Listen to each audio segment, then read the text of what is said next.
All right, before we get started, ladies and gentlemen, I just want to say this is probably going to be another short stream. I was actually intending to get started sooner. That didn't happen.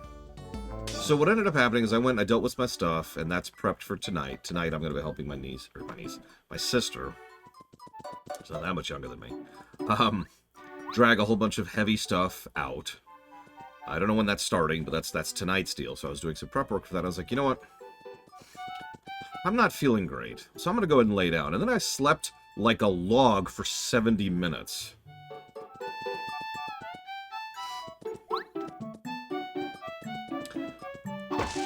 So I think I needed that.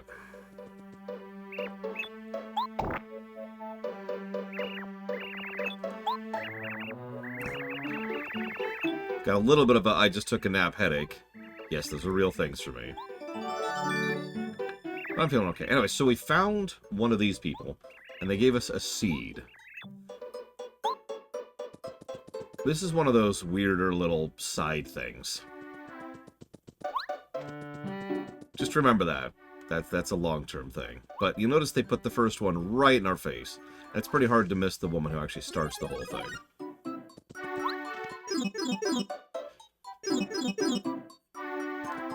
Here's where you can game the system to make tons and tons of money. Let me see that old Koopa Troopa lady. He came here often, but he always lost a bundle. I was so close today.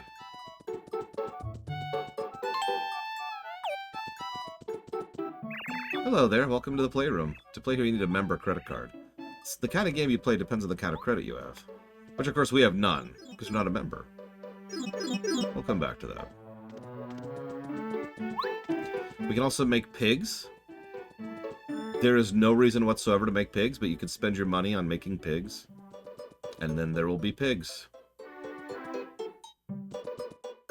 I'm not doing this because I need my money at this stage of the game, but if you want, later on, when money's more plentiful and I've already bought all the badges I want, I will go ahead and make some pigs happen. I have filled this pen. Little oinks are timid and mysterious creatures that hatch from eggs. They spook easily and will run away if you approach them. Observe them out here. There are many breeds that are easy to tell apart. White ones, black ones, gold ones, silver ones. If you're curious about the breed, come over and talk to me. I wish the world were filled with little oinks. That would be grand. Yeah, the rewards for filling it are not exactly rewarding. And it costs a lot of coins. It's effectively a coin sink. A gold sink, if you will. What up, Mario? Like slides? The slides on Mount Rugged are the coolest. I don't think we have the opportunity to name them, Savacom. The rewards are lag.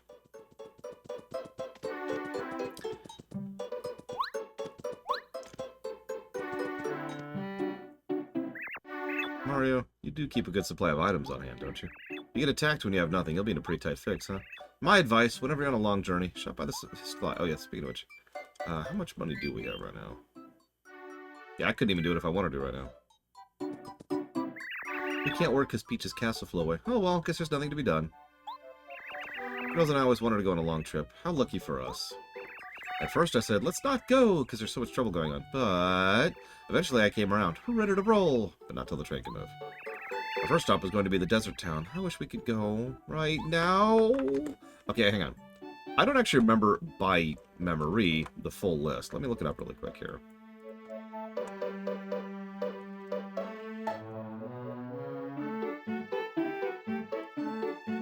Here we go.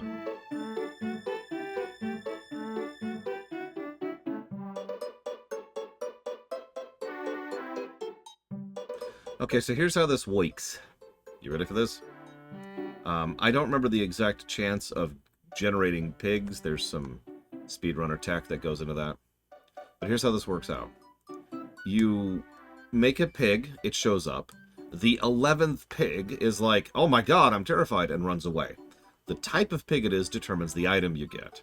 You can get a super shroom, a dried shroom, a maple syrup, a fire flower, a thunder rage, a repel gel, a life shroom, that's actually worth something, a shooting star, a jam and jelly, an ultra shroom, or an ultra shroom, excuse me. Now, some of these items are worthwhile. A few of these items are worth 100 gold. The dried shroom is just a screw you. For a bit of perspective, a dried shroom heals 1 health. It's also procurable for like 3 gold or something like that. We'll find out in just a minute. So, not super worthwhile. Ever been to Dry Desert? It's a really scary place. I've seen packs of cactus monsters, thieves who play on travelers, coins, and even whirlwinds. It's a lot safer to stick to the path so you don't get lost. It goes in a direct line from Mount Rugged to Dry.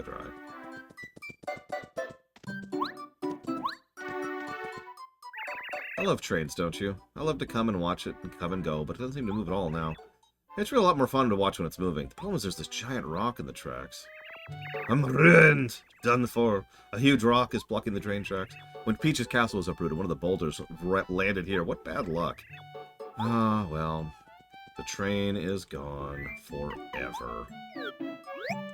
There is no hope whatsoever. Anyway, so, let's go. All aboard!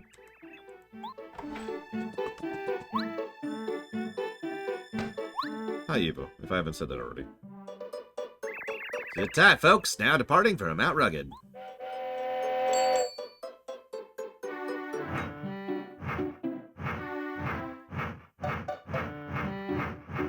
This is a skippable cutscene, but I'm not going to.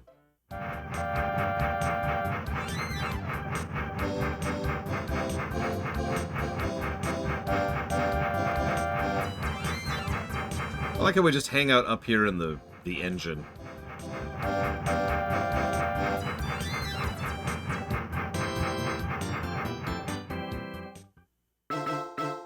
By the way, you've probably already noticed this pattern, but whenever these chapter things show up, they have a subtitle, The Mystery of the Dry Ruins, the silhouette of the star we're going to rescue, and the silhouette of the boss of the chapter.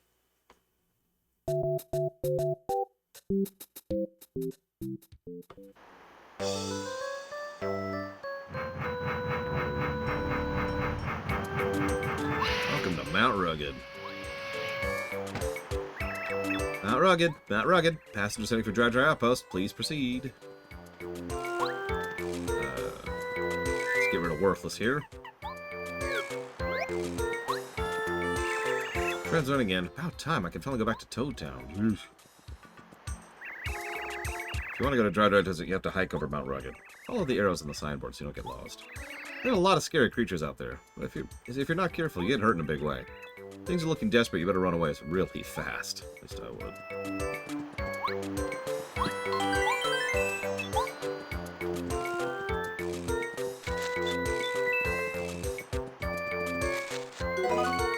Go take that egg. Don't question it. Dragon player, no. Don't question it. I don't know if you'd like this game, Savacom. It has, like, no grinding. Alright, so.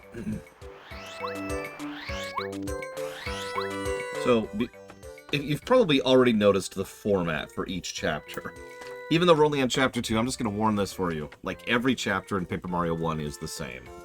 You go to Toad Town, something has changed. There's usually some kind of gameplay in Toad Town, right? Something new to unlock, or someone new to talk to, or whatever. In this case, it was fairly simple. All we had to do was knock out the rock in front of the train. But you'll notice how also we gained access to a lot more of Toad Town this time around. That happens each time. You gain access to new stuff each time you go back to town. So the hub is developing as you go. Then you go to what is functionally an overworld section. That's this. And you go usually to another town, or a town-like area, which is the Dry Outpost in this case. Once we get there, we'll get our new quest, which will lead to the dungeon. Then we do the dungeon, then we do the boss. Every chapter follows this basic format. There's nothing wrong with that, but once again, you see what I mean when I say this game is relatively simple. Simple, but solid. Heal.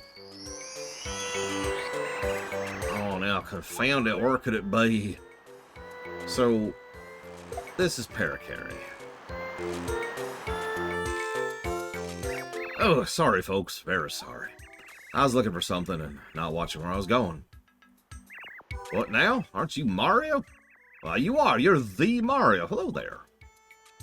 Name's Parakarry. I deliver letters.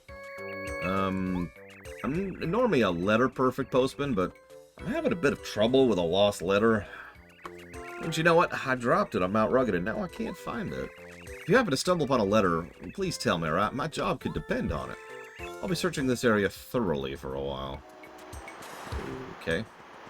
We'll talk more about Parakarry in a second. He's a bit of a fan favorite, and for a good reason.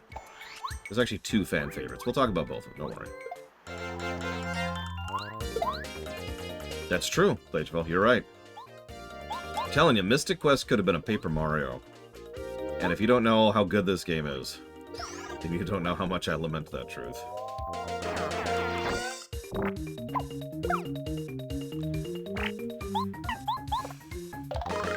This is a Monty Mole. They're rock-throwing moles. Big-time mischief makers. Ugh, they have kind of scary-looking faces. They're pretty weak, though. Maybe they wear sunglasses because they have sensitive eyes. Maybe they're just hip.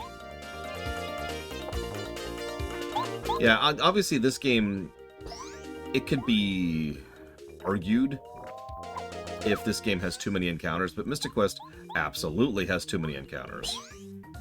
A problem that really becomes bad right about when you hit the middle part of the game, as we showed off when we were streaming that.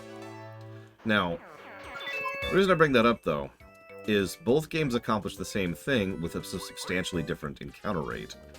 If I were to sit down and figure out how many encounters were mandatory in both games, I guarantee you the numbers would be shocking. Or maybe not so shocking, one of the two.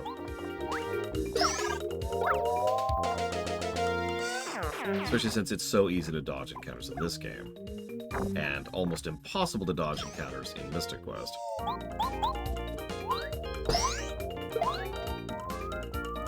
I mean, isn't that how you're supposed to play Mystic Quest, Savicom?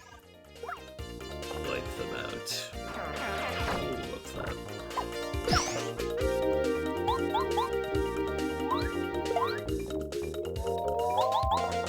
My timing is terrible.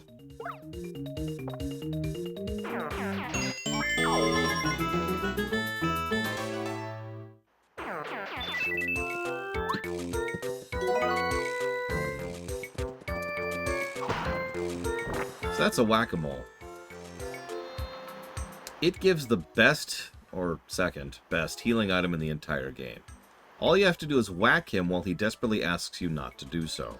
And when you do, he gets really sad and cries and runs away. You can, if you do it right, you can do this infinitely. And this is an infinite supply of the best healing item in the game. All you have to do is torture this poor little animal. Wacka. Just another picture-perfect day atop Mount Rugged. Woo! Sunshine, fresh air. So refreshing. He's a Wacka. When you hit Wackas, they get bumps that fall off. I heard they're yummy. You know I'm not normally into hitting Wackas, but once I heard of their tasty bumps, I got the urge to whack them. We are not doing that, by the way. They're really good items, though.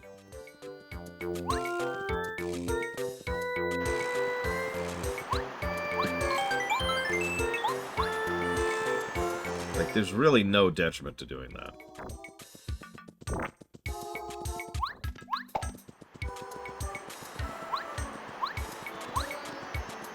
So to make my point, even if we did every encounter on this screen, that's 3 encounters. And that's sort of my point overall. 3 encounters per screen as opposed to like 30 in Mystic Quest. It's just, it's on a different level. Hello, Renisk. Now that might... I'm trying to remember something. Yeah, exactly, Savicom. There is a lot of encounters in Mystic Quest. It's that scaling thing again. And having the smaller scale. Yep, I'm right. Okay. Just works so much better for this game. I really think more RPGs in general could do with bringing the numbers down rather than up. You'll notice that was a trend all the way up to the PS3 era, too. I mean, have you ever seen the numbers you can push out in FF13? That was deliberate. Hell, FF8 was notable for being able to pass the 4-digit mark.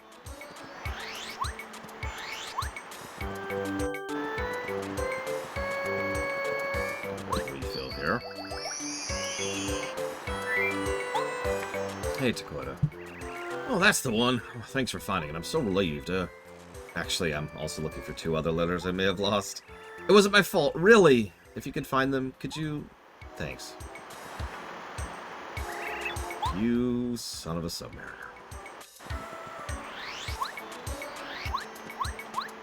This is when we talk about this little mechanic. There's not much in terms of gimmicks for the stages in this game. This is still the N64, after all. But there's little things.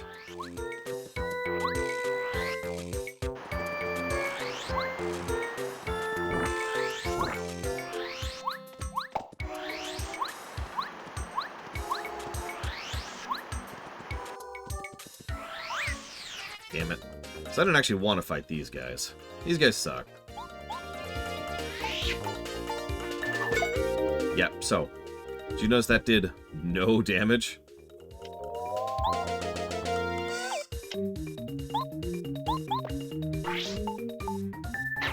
Yeah, so these enemies have 2 defense. They're also spiked and have 2 attack. We're not even gonna bother. We're just gonna run. These are very much not worth our time.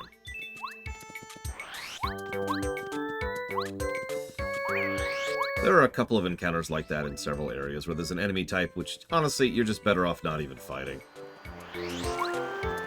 Not a huge fan of the concept.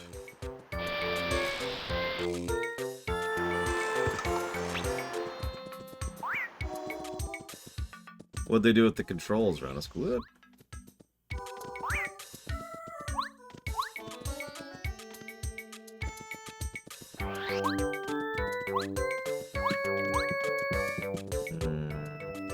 That's probably worth it. Any healing is better than no healing at this point.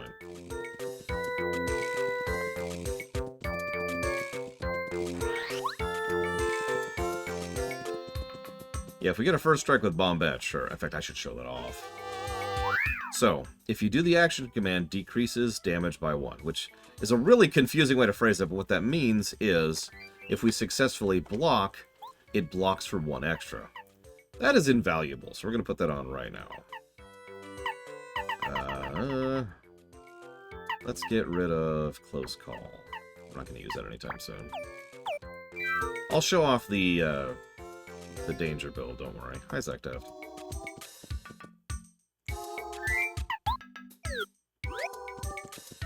Oop, wrong button. Ah!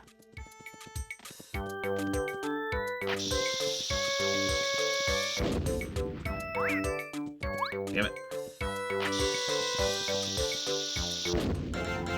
So, this is how you fight these guys, right there. Because first strikes are actually unique attacks. Now, not all of them are. If you jump on an enemy, you just do a jump, right? But you notice how that didn't actually cost us anything to do that, because we got the first strike. There's a couple like that.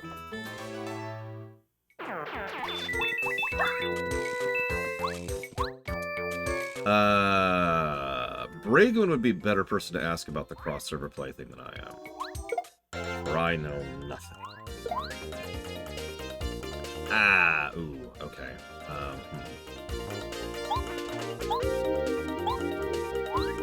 Yeah, even objectively the worst companion in the game isn't completely useless.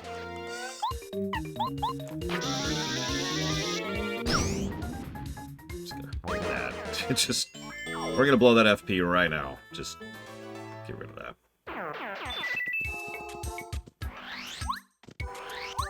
Aha! So it's cross-server, but not cross-data server. Excellent.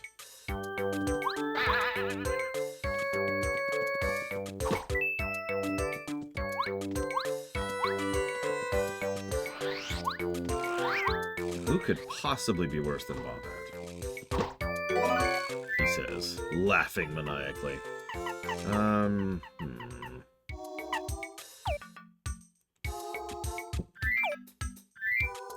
I'm actually gonna blow a syrup. Well...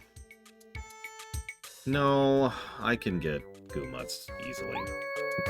Especially when I actually need those. I should have banked it. Whatever.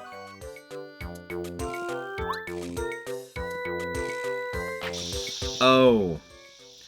Wow, Kitten Fan. So in my head, I kept thinking, what's so bad about Watts? And I just realized who you're talking about. And yes, sorry, Bombette is the second worst companion of the game. The worst companion of the game, I forgot existed.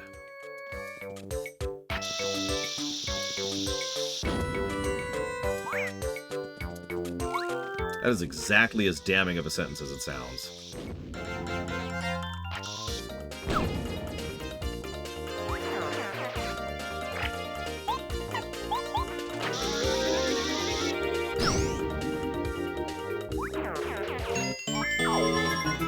Well, I don't know why their eyes are blue or why they're a samurai, but I'm glad you're enjoying it, Mr. Red.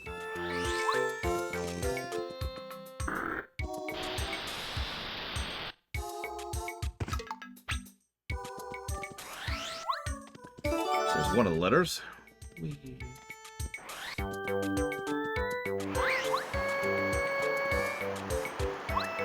Ah, that's actually awful.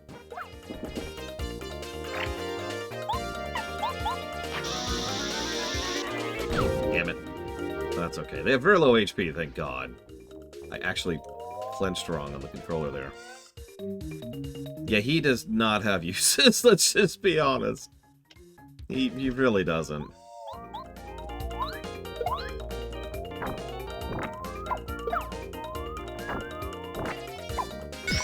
It really is earlier than it feels. I'm too used to the second game's timing, I think. Which I'd say I'm good at, but that would just curse me to be terrible at it. When we get to Parakarry, actually getting Parakarry, I plan to talk about something there too. Yeah, that is way earlier than I'm thinking it is.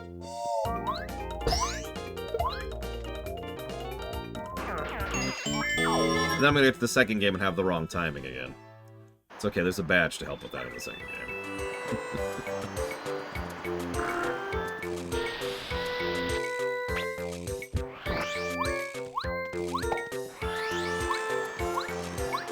I do want to grab that Earthquake badge, too.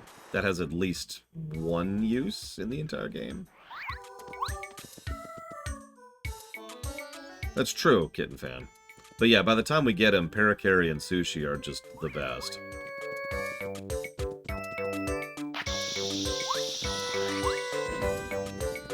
There's actually a difference between Parakarry and Sushi, too, which I'll talk about when we get there. Did I already do this? Yeah, okay, cool. Let's go grab this really quick. How many of those are we up to now? 8. I need a bunch more. So while we're here...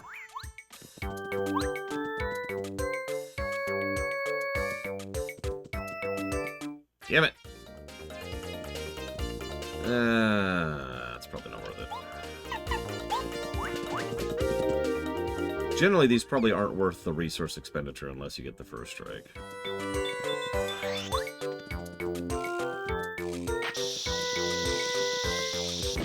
Like that.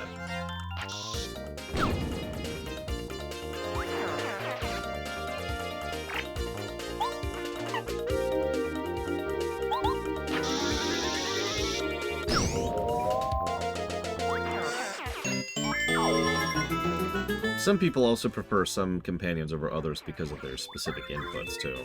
You know, like, some people just have a hard time mashing, for example.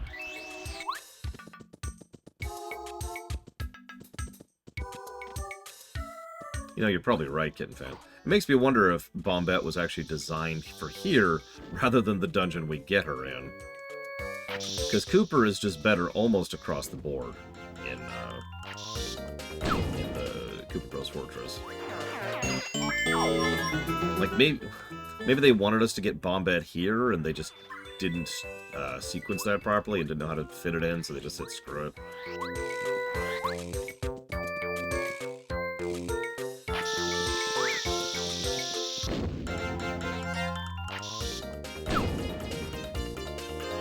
I don't know. I know nothing.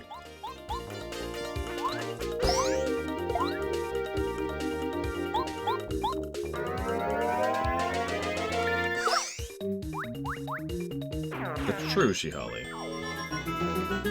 It is still just weird when we get Bombette exactly. Like, I I really wonder at the acquisition timing.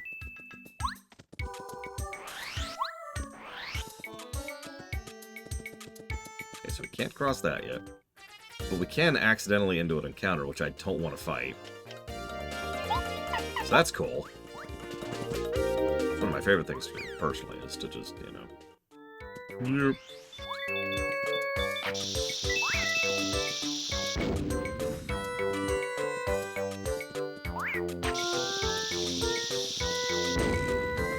Oh, whatever, let's grab this over here.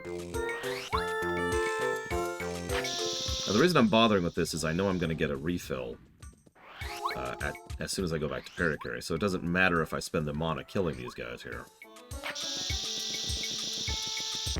As you can see, aiming is a little bit of a thing, though. Come on!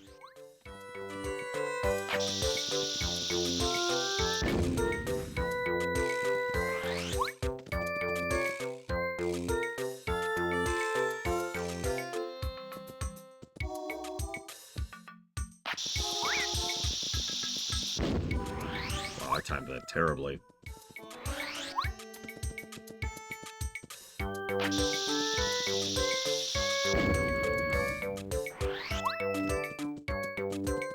Oh, God.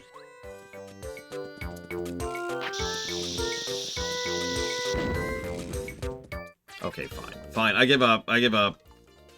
Fine. Die. Die the old-fashioned way.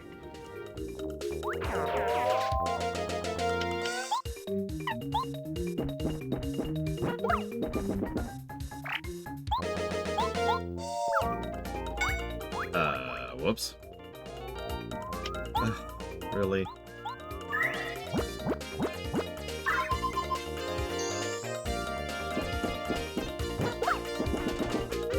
It's okay, the experience is totally worth it, right?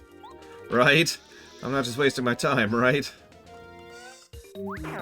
Thank you for the subs, and as a reminder, if you don't trust me with Dealer's Choice, or if there's a specific type of game you're interested in, you can put those towards genres now, not just any random old game.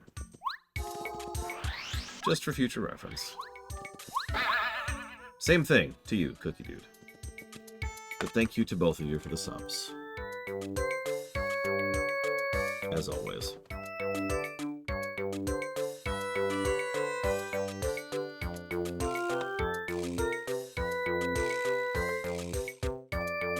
I have so many donations I haven't logged in yet.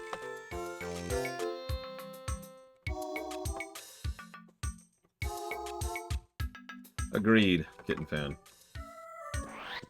What's weird is the cost-reward ratio thing is a little bit more refined in other parts of the game. I mean, I guess it's normal, right? Not every part of the game has to be absolutely amazing. But it is funny, because this game absolutely nails it on several aspects of game design, and then just kind of fumbles in others.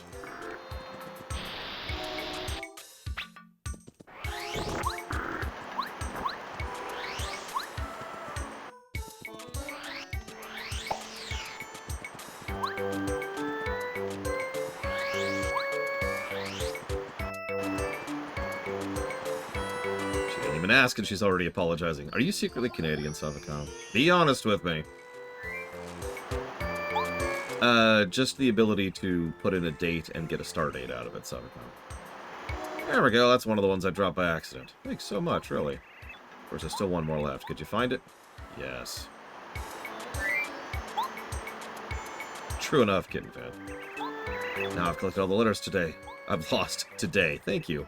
You're a lifesaver. I wish there was some way I could repay you. Well, actually, to be honest, I haven't just lost letters on Mount Rugged. I may have sort of dropped some all over the Mushroom Kingdom while I was flying. Yeah, you know, you're good at finding letters. Do you think you could keep an eye out? In return, I will become one of the best party members in the game. I'm not actually joking. So... his skydive is okay. It's essentially an aerial version of Cooper's attack. But a lot of his other attacks can bypass a lot of specific types of enemy design or enemy defenses. And his ultimate attack is insanely good, which we don't even have access to yet. That's fine, Subcom. I don't need 100% price. While we're here, just grab one of these.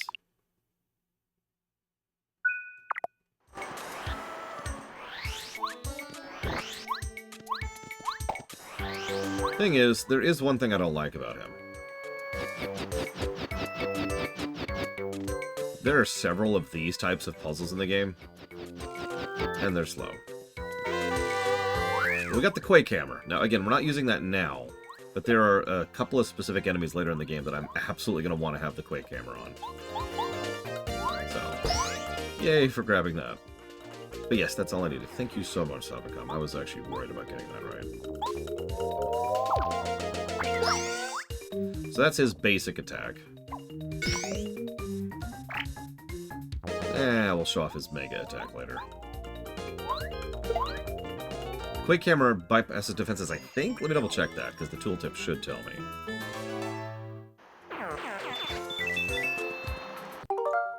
Wrong button, Lore. Too far. Too far. There you go. Jesus, Lore. Oh, it doesn't say. I feel like it does. Yeah, Parakarry's ultimate attack is expensive, and there's actually one other problem with his big attack, which I'll show off soonish, I swear.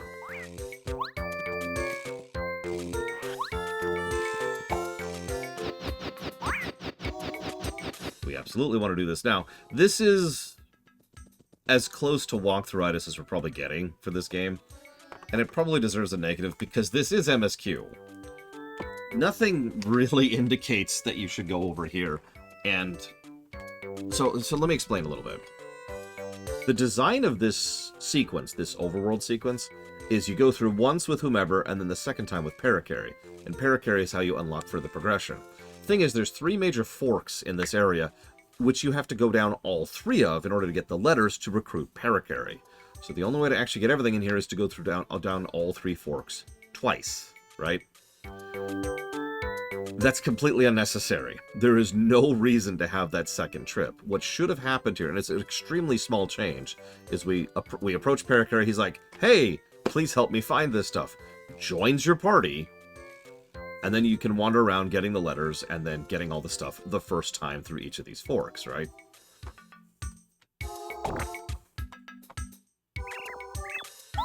So, yeah. There's our second seed. Remember, those seeds are MSQ. We do need those. And lo and behold, the worst chapter of the game, even unlocking it, is its own negative potential. Go figure.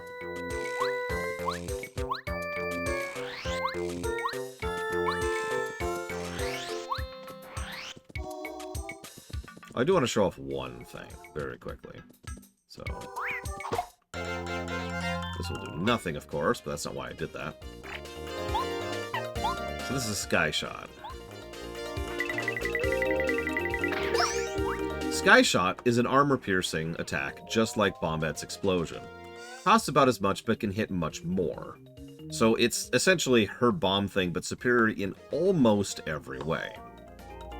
Now, because of course there is actually a catch there. The catch is, a lot of people don't like doing this.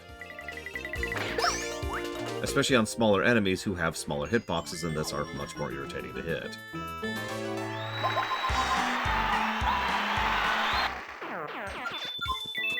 That's probably the biggest detriment to Parakarry. He's got a targets anyone on the screen, defense-piercing, decent attack, but it's irritating to use, and it does still cost the full 3 mana. Oops.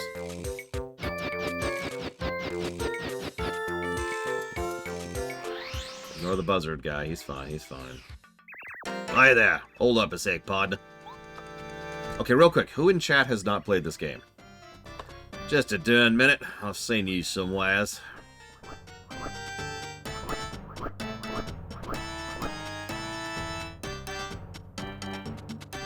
How does he... Never mind. Alright, so, he's about to ask us who we are. We have 3 options to give him. Luigi, Mario, or Peach. Which would you give? Yep, very similar. You look a lot like this fella Mario who's on Bowser's Wanted poster. Now give, what's your name?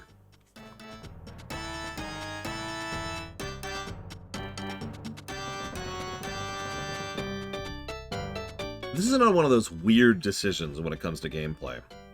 If you say you're Mario, he fights you. He's pretty rough at this point in the game, and he will probably kill us if we fight him. If you say Peach, he will fight you, and he will probably kill you. However, you can just say Luigi and pass by him. Now, hang on, there's a weird caveat here. Every single time you pass through this area, you have to answer this question again, and each time you could then say, I'm Luigi. Now, the reason for the repeat makes sense. They wanted that to be there in case you wanted to fight the guy. But it's one of the weirdest optional fights in the game. It doesn't even really get you anything for beating it, at least it's nothing worthwhile. So we are not ready for such a fight. So we're just going to say we're Luigi and move on with our lives. Again, I'm not digging that, it's just such a weird decision. There's actually another weird fight like that we'll talk about later.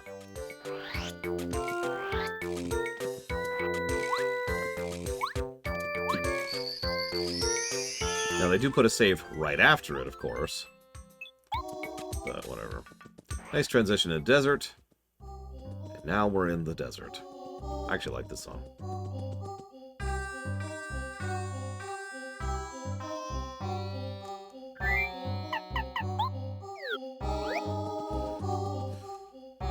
So this is Colorado. In case you're not getting the joke, there's a guy named Indiana. Hello there, old boy. How goes the travels, eh? I'm known as Colorado. I'm an archaeologist, you know? I travel the world. At the moment, I'm turning Dry Dry Desert upside down to find the Dry Dry ruins. My assistants have attempted to gather information in the Dry Dry outpost, which is near here. Sadly, as of yet, we're having little success. All I need is a clue and we'd be golden. He's the archaeologist, Colorado. He's famous both as a scholar and an explorer. Unfortunately, he's also renowned for his carelessness. He's wild about treasures and ancient secrets, so he's always taken off around the world on some adventure. Yeah, he's British. I don't know why Colorado is British. We're assisting Professor Colorado. Right now, we're waiting on the guy who hiked over to Dry Dry Outpost to bring back some information. Do the people of Dry Dry Outpost are descendants of the makers of Dry Dry ruins? What a cool thought, huh? People have been living here watching over the ruins for many generations. Here's a Koopa Troop from the excavation team. They're assisting Colorado. That looks like hard work. I wouldn't want to do it. Doing chores in this heat? Ugh. To get to the desert town, Dry Dry Outpost, just go due wet east on this path. I'd be careful not to stray from the path if I were you. You may find some trouble and you'll definitely get lost. Even the path isn't that safe, so watch out for enemies. Here's a Koopa Troop. People say that excavations are about as boring as you can imagine until you find something. I bet that's true. Now, hang on, we actually have to do something weird. I've been having an issue with my controller this whole time. I think I might be able to not quite fix it.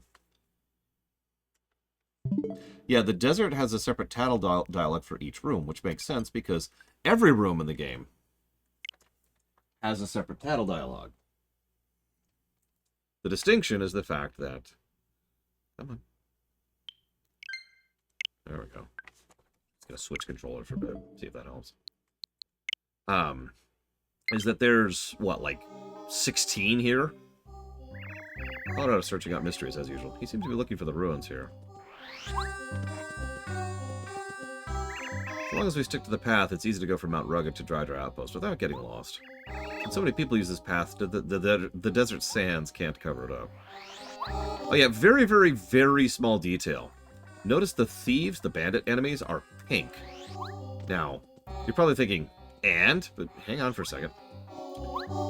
In Yoshi's Island, the overwhelming majority of the bandit enemies were blue. However, in Yoshi's Island, the blue bandits only steal one thing, Baby Mario. The pink bandits steal coins.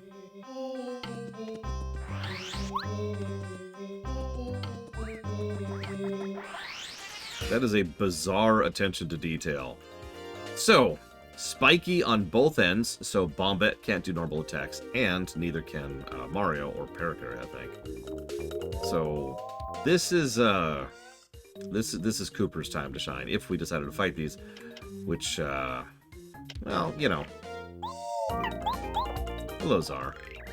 There's Pokey. Pokey's attacked by throwing parts of their bodies or by coming up and falling on you. They have 4 HP and 2 attack power. No defense, thankfully. They also can summon other reinforcements. So yeah, you can just sit here and fight for a while. You can grind! Long last.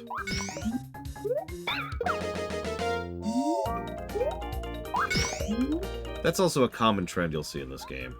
An enemy that has a slow attack and a fast attack. Which may sound like a strange combination, but the point is that you're not 100% sure which type of attack you need to be prepped for at any given point in time.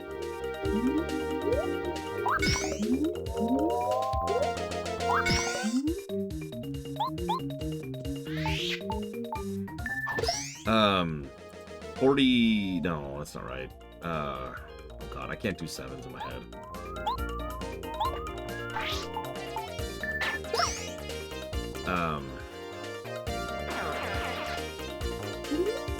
49?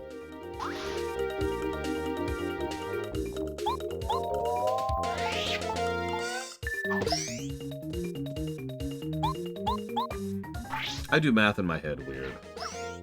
I admit it.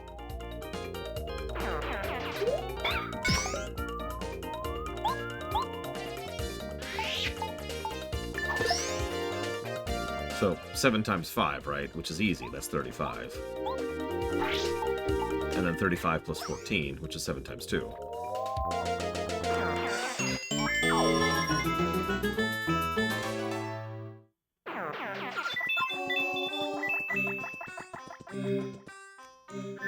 Over here. Traveling through places like this really makes you appreciate water. I'm pretty thirsty right now, aren't you, Mario? No, I'm good.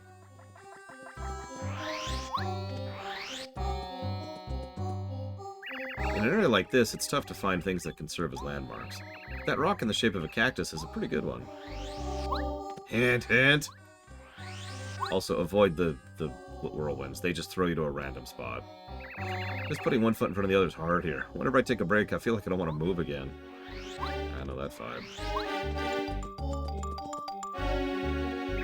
Oh, they're not random. I didn't know that. Hello, fellow travelers. I'm in the middle of a journey, just as you appear to be. Other travelers I meet are like brothers and sisters to me. The town is what you seek. Follow this path to the east. A desert town called Dry Dry Outpost awaits at path's end. He's a nomad mouse. Looks like he's in mid-journey. I bet he has some amazing stories to tell. Wandering nomad mouse, roaming the world, no responsibilities. So lucky. Ah, a couple of trees are growing here. It might just be my imagination, but the air feels cooler right here. It's your imagination.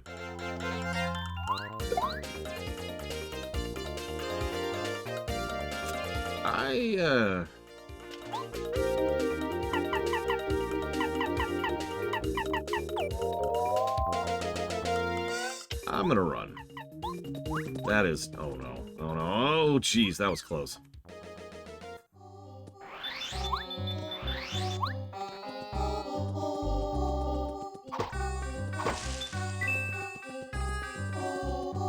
$30... I think? Trixia. Just east of here is the desert outpost. We better remember how to get back here.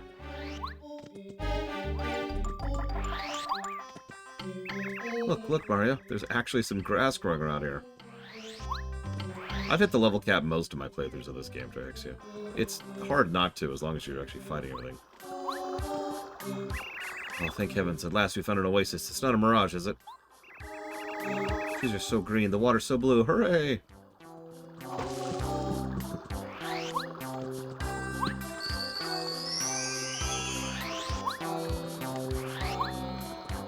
So, these are important. This is a super block. With this, you can upgrade one of your party members permanently. It will gain an increased attack power and a new ability. So every party upgrade block is probably the single most valuable resource in the entire game. You know, you've got your badges, you've got your equipment upgrades, you've got your items, you've got your spirit stars. But these things make your companions do 1 more damage per attack forever, and give them a new ability, many of which are very, very useful. Now, normally I go for Goombario as my first one, just to make it so that I can carry him around easier and he can actually carry his weight. But I happen to know the dungeon we're about to go into, so we're going to actually upgrade Cooper instead.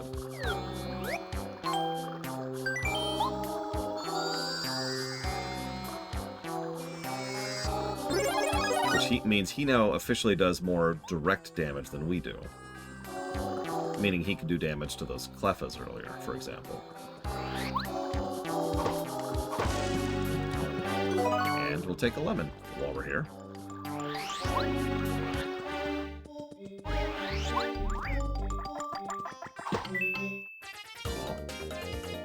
We already have him out, so let's show off what he can do. Dizzy Shell, sure, we're about to heal anyways.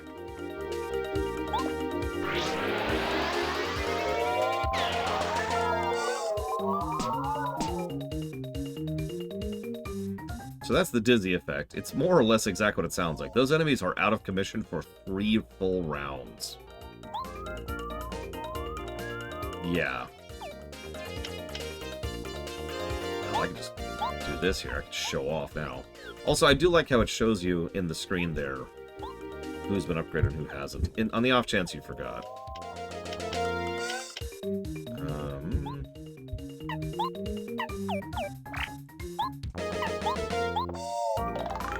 This is a bandit. Bandits bump into you hard and shake up your pockets. They can steal up to 10 coins. They have 5 HP and 2 attack power. They'll approach and then slam into you all of a sudden. If you can damage them in an attack, you get your coins back. If, however, so what the bandits do is they hit you and take your coins. If you don't hit them, their next round, they flee and take your coins with them. They suck.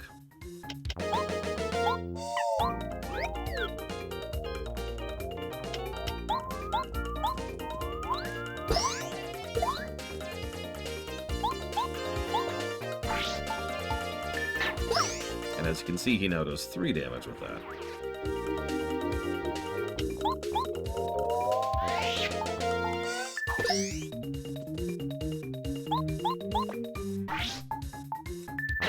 Once again, even an upgrade of 1 additional damage is substantial in a game where your attack power starts at 1.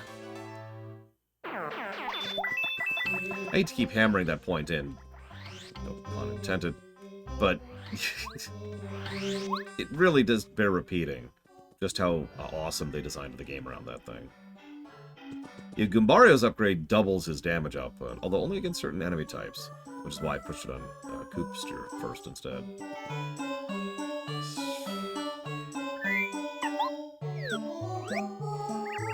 Welcome, travelers. You must have had a long, hot journey getting here. Welcome to the Dry Outpost. Mustafa is the leader of this town, so you better keep that in mind. Although you probably won't ever see him. Probably not.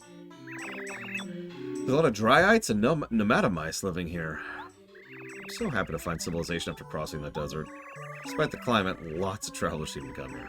Still, they can't get that many tourists. It's too hot. Master Mustafa is the main man. Woo! Whereas the man no one knows, he stays hidden from his foes. Are you aware there's a dojo in town? There is. In Toad Town. A while ago, I took one of the dojo challenges and did pretty well. I got a 2nd degree card. They look pretty strong, so, huh? You haven't heard any cards? Oh.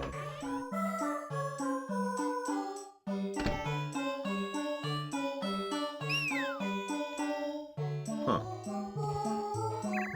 Have you seen the old fortune teller? He's always right, so his fortune telling is famous. If you get in trouble finding where to go talk to him. It costs coins, but it gives you a little bit of an idea of where to go. Which reminds me, I need to check LTTP for that. Guess what? Somewhere in the desert there's a stone cactus. If you move 3 south and 2 west from there, you'll find something. 3 south and 2 west, huh? Sure, we can do that.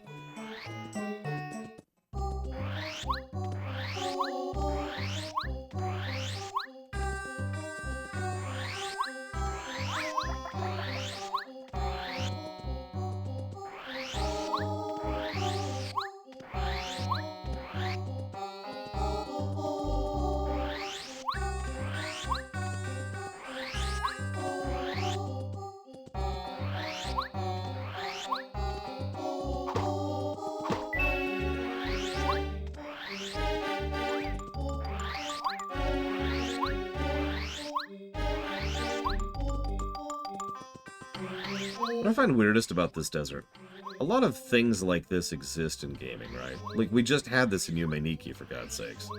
It's just an infinite desert that's actually a looping territory, and it just loops in on itself. But, well, this isn't a tile-based game.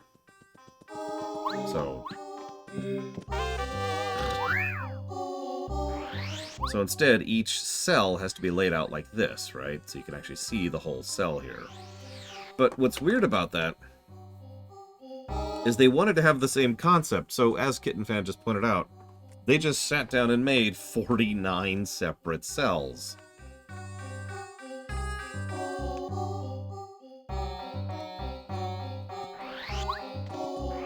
Yeah, the Desert of Death in Baw 3 is another example of this concept. Secret of the Stars even has something like that. If we get lost, we'll dry up and turn into mummies. How about it? Let's press by that small rock. There's something unusual about that rock. Cacti also have flowers. You know that? I haven't seen any, though. Do people eat cacti? Yes, and it's delicious. I haven't had cacti in so long. So hungry for cactus. More rocks and sand. It'd be really easy to get lost around here. In all honesty, it's actually really easy to navigate the desert. All you have to do is think about the road as being the throughput, right? The road's pretty much straight down the middle of the desert. So if you're towards the bottom, you go up, and if you're towards the top, you go down. That's it, and that's all. Once you hit the road, you have found where you are. And like I said, this isn't a maze like the repeating tile set kind of stuff. This is a static location. So each spot has its own individual landmarkers and the like, which you can then use to navigate.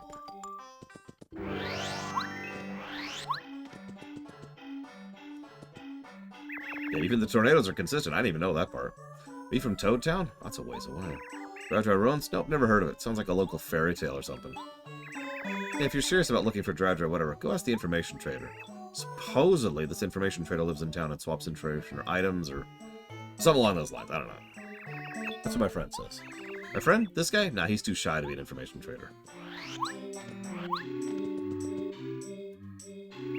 This Dryad is really quiet. I guess he's shy, I guess. But I don't see any reason for him to be so timid. Stop being timid and talk to people! Yep, they're desert toads. Brother and sister who are very close live atop the Shooting Star Summit. The brother collects star pieces and will trade them for badges. The sister will tell you where to find badges.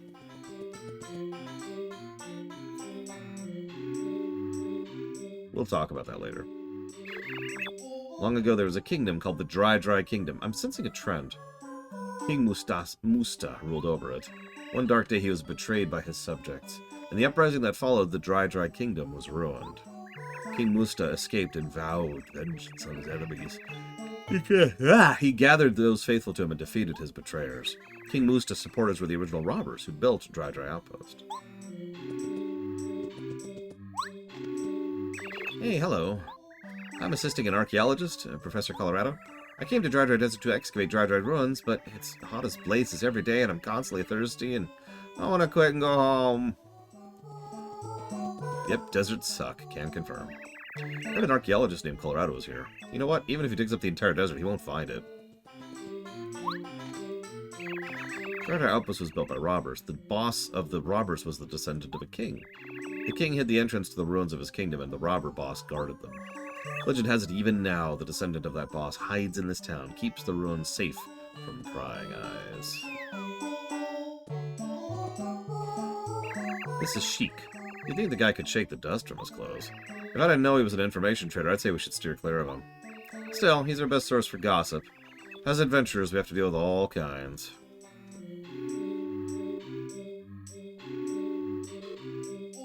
Oh my god, Dream Whisperer. I didn't get it. That's why I didn't respond. I'm sorry. To say that out loud. So these are desert toads. But when they dry up and die without their ponds?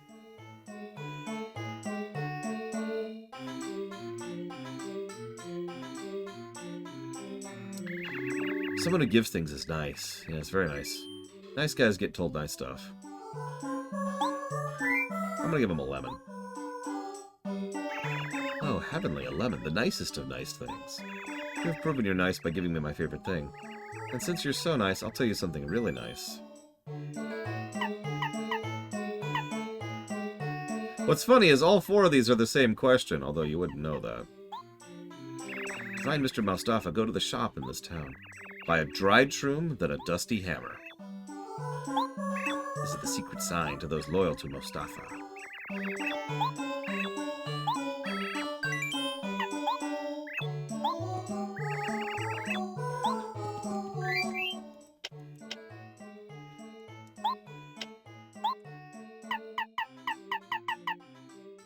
Okay, I think I have room.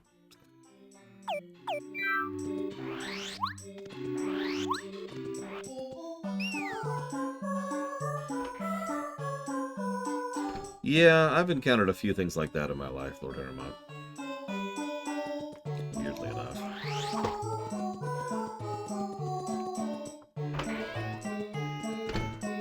We can also buy dried pasta. Why would you buy dried pasta? Well, it restores 3 HP and 2 FP. As is. It's also only 3 coins for that. Anyways, we want a dried shroom. And a dusty hammer. Oh, god dang it.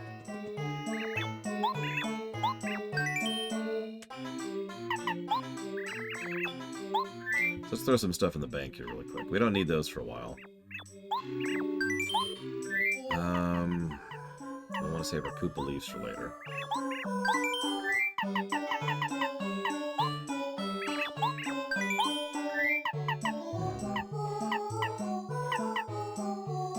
We might want the POW block, so we'll save that.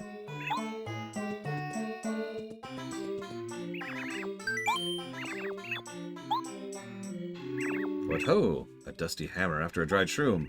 It's a secret sign that only the friends of Mustafa knows. Good to meet you. Oh, you want to meet him? He's usually on the highest part of the Driver Outpost. Just keep going up, my man. Okay. You know, we have a BioWare channel, Lord Harrowmont, I'm just saying.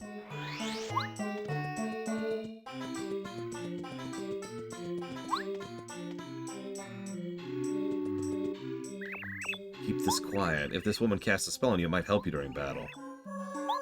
So... here's the thing.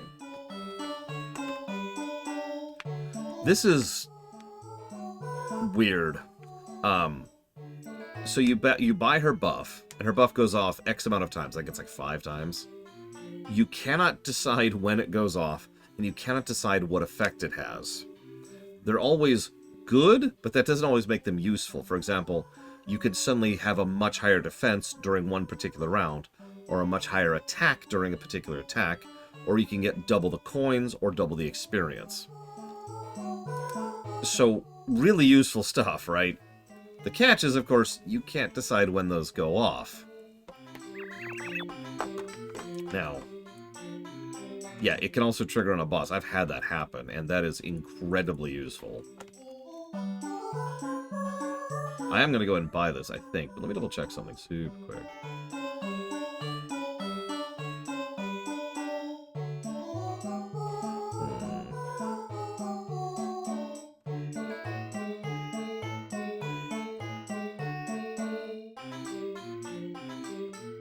Also, she's better here than she is in Super Paper Mario. Just saying.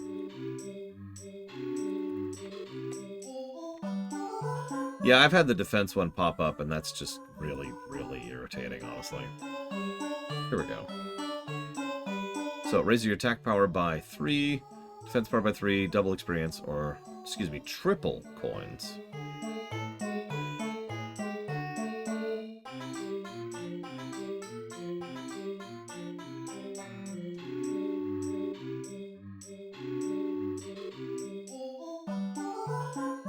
Okay, here we go.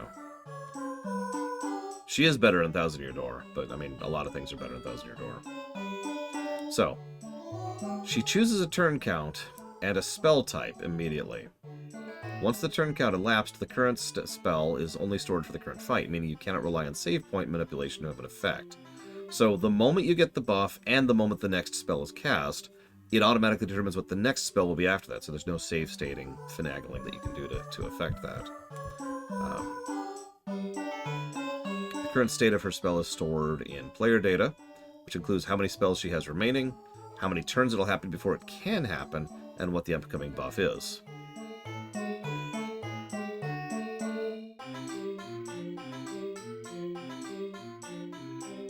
It looks like you get 12 buffs. Yeah, it looks like you get 12 buffs when you buy it. Now, it's per turn, not per, or I guess I should say per round, not per combat. So if you have one particular combat that lasts really, really long, you can cycle through various of these here. It will always go off as early as it possibly can. So the moment the turn counter is up, it'll go off.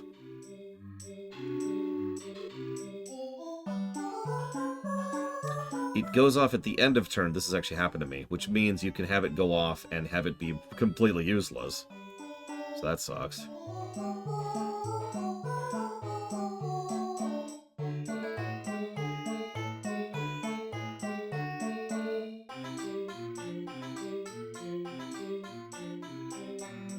Looks like that's actually it for this one. Cool. Nothing I really didn't know, but nice to know. When I look as a woman as beautiful as this, it makes me feel all strange. Don't worry about that too much, Gambario. So, I am Merlee, you see. That's me, a cuter gal you'll never see. I do magic, but not for free. Your luck has steered you well, for I am a master of the spell. When my spell upon you glows, you might get lucky, but who knows? Do you dare to take a chance? So, I am going to go ahead and pay for the full 12 buffs. It's essentially buying some extra random dice that can just randomly happen, but it's still probably worth the overall expenditure, especially since I don't have anything else to spend my coins on at the moment, because we don't have the good badges available yet. And the healing item I'll be using for a large part of the game, I'll be doing for free. Do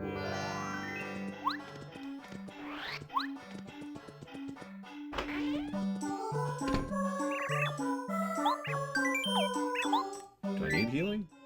Oh, I do, actually. Exactly. It's very rare that it's not worth getting the full buff. So, for players playing this for the first time, I pretty much always recommend get the full buff. It's not necessarily worth going out of your way to get it, unless you're struggling or deliberately kind of keeping yourself a little bit underpowered. In which case, go for it. Oh, hey, the door's open now. Strange.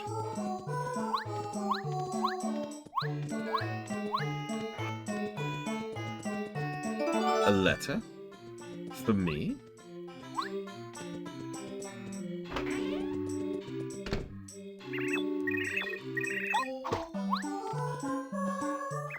Hey, nice guy.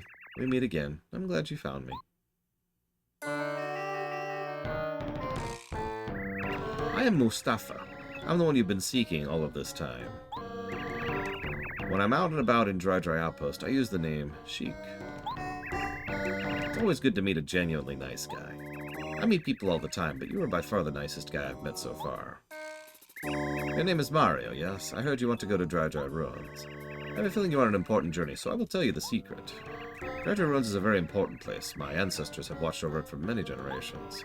If I do not keep evil folk out of the ruins, who will? You must promise me you will tell no one the secret. I'll give you this. The Pulse Stone is the key to finding the ruins. Take it to the desert, yes? It'll flash above your head as you get close to the ruins. The closer the flash, faster the flash. Find the place where the flash... Da-da-da-dum! Sheik revealed his true self. I guess that means he's the boss everyone's talking about? Oh, I was expecting Mustafa to look a lot cooler. Dude, Mario!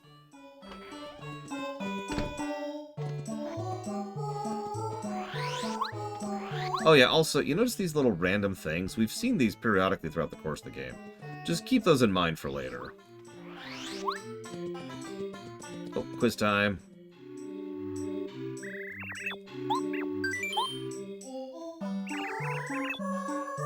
And because I am cautious, and I want to make absolutely sure I get these right.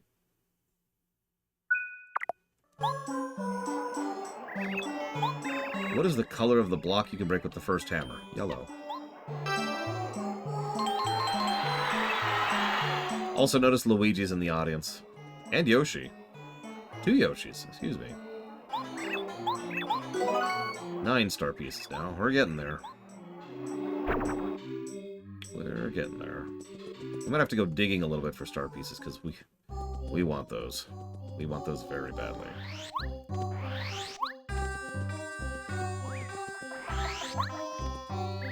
We should be near the Dry outpost. Boy, after this endless sands of the desert, it'll be nice to put up our feet in town for a while. Whoops, wrong button. How do trees grow here? When we find a big one, let's take a rest for a while. You wouldn't think that anything could grow around here. That must be the hardy type of tree, huh?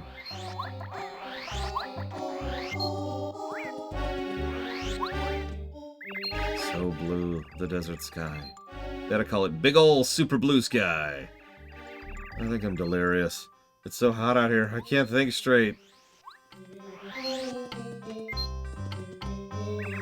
There's too little rain, the cacti will dry up. Did you know that? No, actually.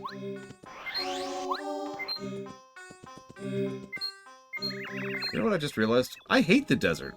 Yep. Sand gets in my eyes so I can't see. I feel like I've eaten a couple pounds of sand and my feet itch. I'm freaking out here.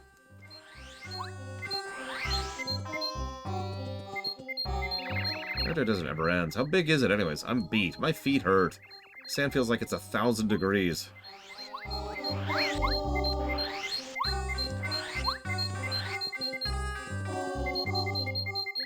I'm going to get lost. This desert seems endless. Ugh.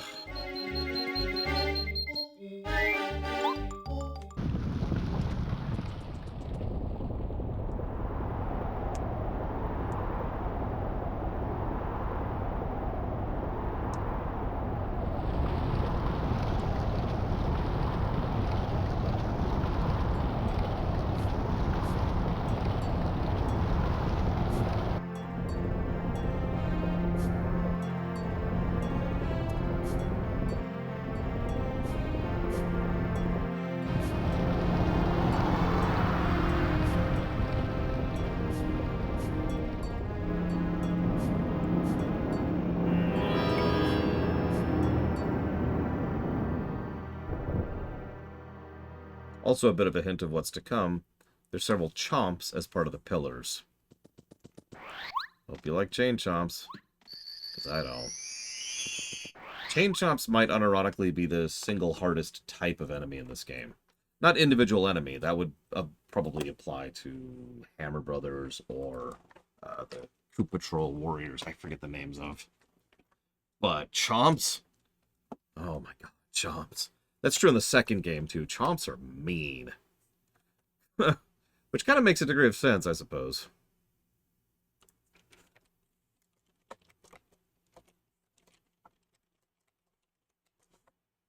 One moment, please.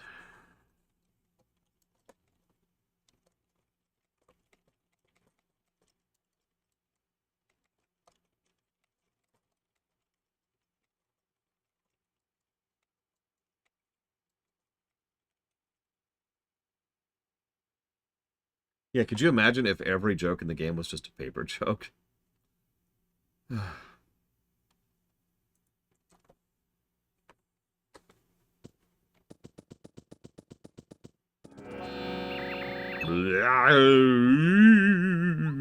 I'm huge, scary Tutan Koopa, remorseless king of the desert. Who dares set foot in this, my palace of the sands? Speak, and be known. Be gone from this place, now, or disaster will befall you. That's the entrance to Dry Ruins. It's called the Illusion Ruin. Nobody could find this place for ages, but we did. Legend has it there are many traps and puzzles in these ruins. This was a great palace. The keepers set all the traps to keep looters from stealing their treasures. Switching to Cooper for no reason. Ah. So these are Poke Mummies. They're like the ones outside, but they can poison you.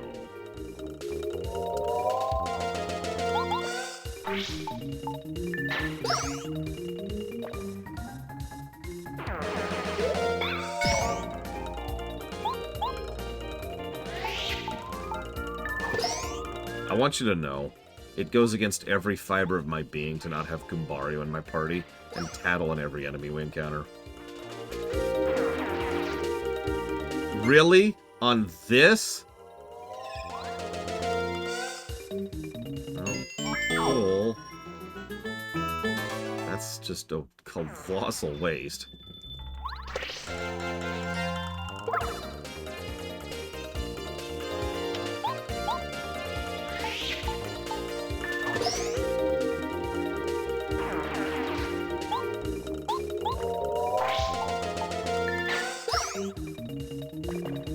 I mean, I got 6 experience out of that instead of, say, 20.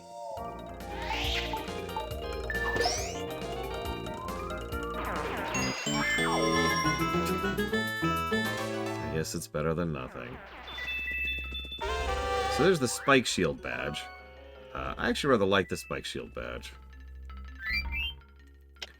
It's kind of exactly what it sounds like, and I'm pretty sure I can equip it right now. Yep. So now we can jump on spiked enemies without taking damage. This is the other reason why the badge system is so good. Because they've introduced all these concepts and ideas and states for the enemies, and then they allow you ways to build around them. Assuming you want to. You don't have to, of course. We are going to leave that on, though. For reasons that'll be more apparent in a bit. High off the deeper end, again. Okay, so we're going to blow some MP here.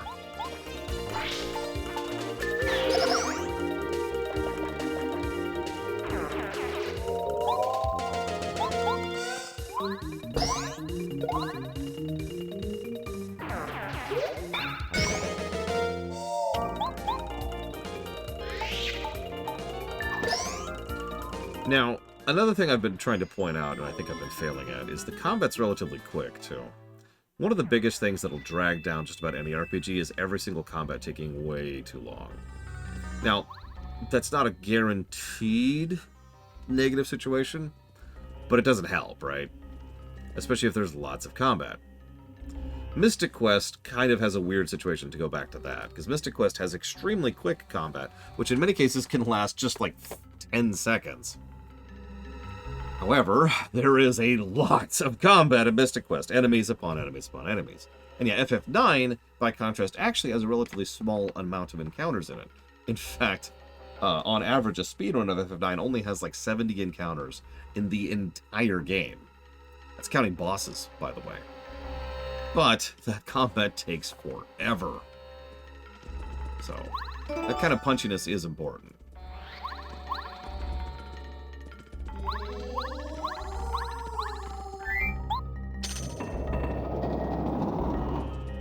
Like, I love FF9 to death. I do. But it's got some issues, you know? Oh god, Final Fantasy Tactics. Which probably has less than 70 encounters in the entire game. And again, doesn't feel like it.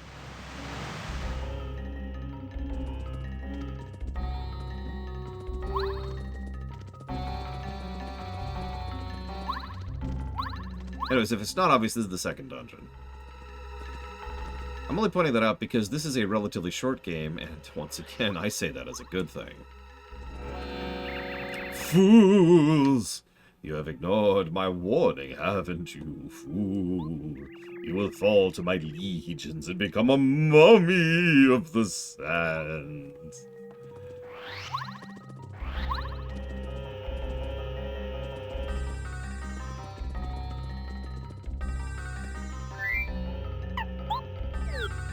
That's a good question, Kitten Fan. So we've had here, I've got a counter right here. I've got one of those little ticker things. So we've gotten 1 buff so far. Let's keep track, because I'm curious. It'll tell us when the buff runs out. At least I think it does. It might be in the second one. We'll find out. So these are Buzzy Beetles. Gameplay-wise, these are Koopa 2s. They are much meaner than your basic Koopa Troopas. More HP, more defense, more attack, and they flip over quicker.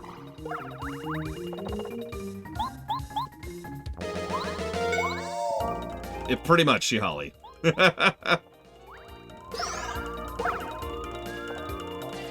See what I mean?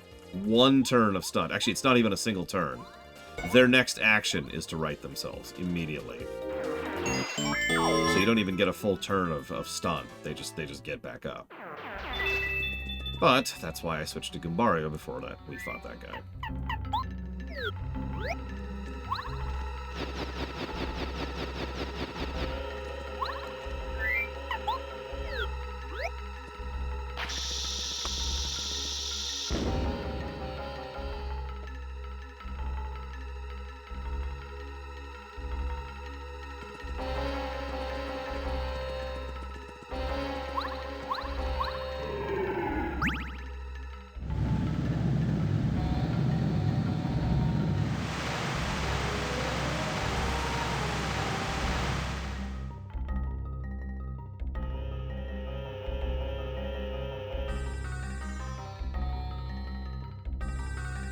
Probably Kitten Fan.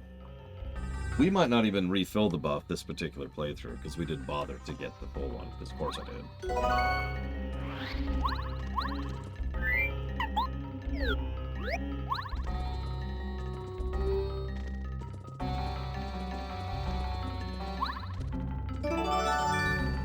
Also, I think we're up to 10 now? Yep, 10 star pieces. We're getting there. We're getting there. So... Jesus, Kitten Fan. Well, we're not Korean methoding, and we're kind of doing that on purpose, so we might have that.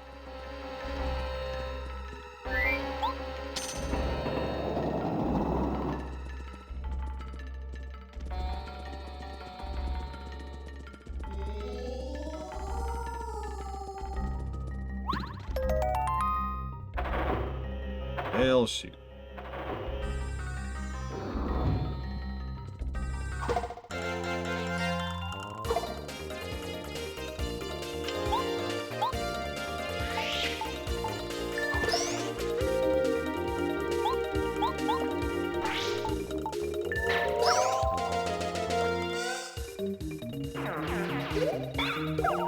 Damn it. That's poison. But, you know... And I already pointed this out. This specifically gets rid of poison. And dizzy, actually.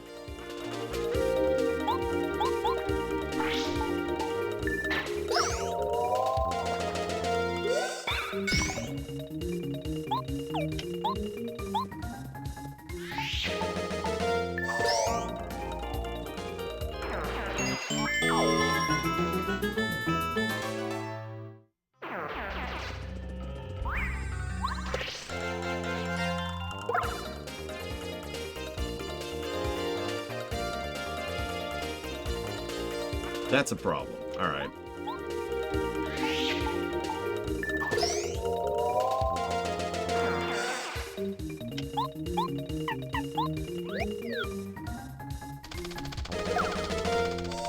So that's a bat up there. I cannot jump on it, and I cannot hit it with the hammer. In fact, I actually only have 1 method of attacking it right now. Without having something else equipped. Which I don't, obviously. Good news is the bats, Sir Swoops, I believe, have really low HP. But that's yet another example of how specific encounters can be more difficult simply because they're harder to hit. Correct, Quake Hammer does hit them. In fact, I usually have Quake Hammer equipped for this. I decided not to in this case. I don't really have a good reason why.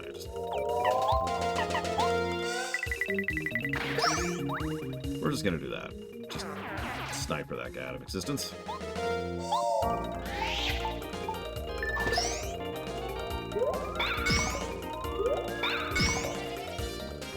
Thankfully I was ready for that. Also, I think my A button's working better because I'm hitting my timings a lot better. Now, I don't know if this will work. Yeah, I thought so. I thought that counted as a jumping attack. Sorry, it's been a while since I've used Parakarry in here.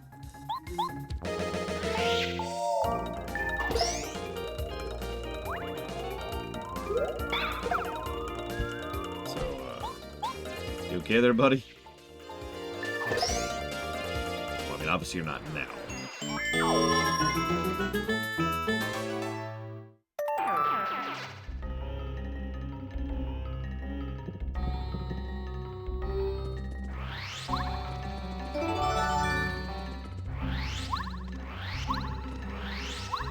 don't think we can do anything with this yet.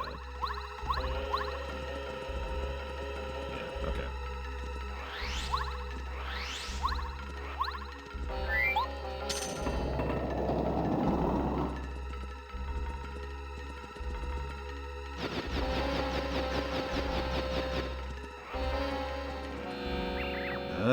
Wait?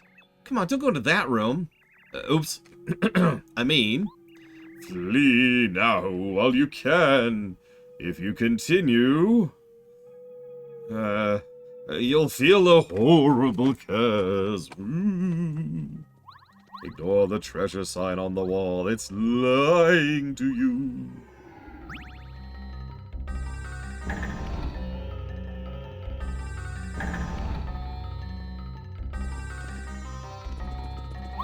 Trust me, I'm a stand-up guy.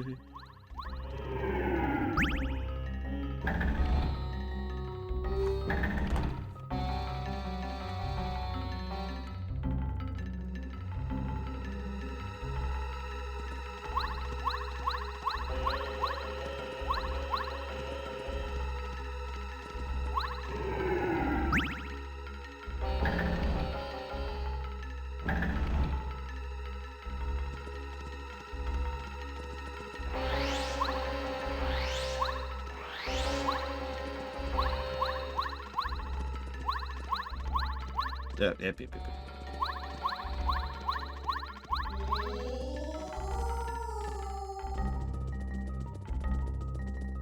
While we're here, this is the Slow Go badge. It makes you unable to run.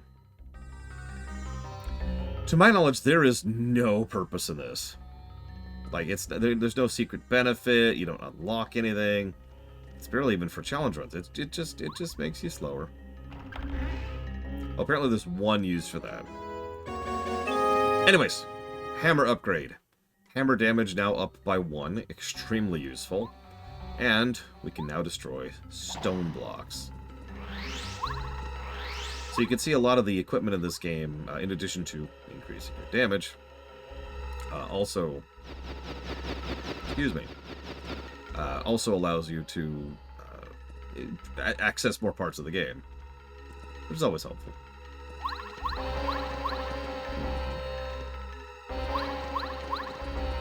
One second.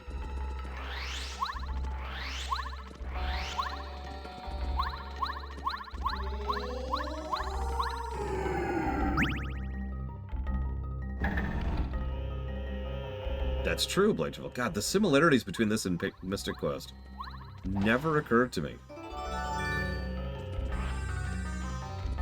Ah, I never actually thought about that, Kitten Fan. I was just racking my brain, trying to think about how that could be useful in Chapter 3.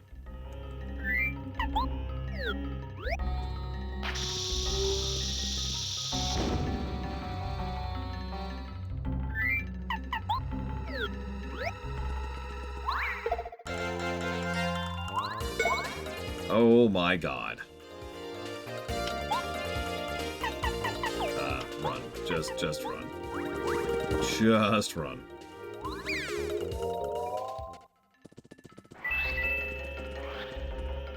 She's not terrible, Dream Whisperer. She's just not as good as, like, any of the others. Speaking of which, time to upgrade Goombario. Or I could do Parakarry. No, for the upcoming fight, I want Goombario. I want Evo on my team. Evo, join my team. What's your special attack? I've just upgraded you. Here you go. Alright. Evo has just been upgraded.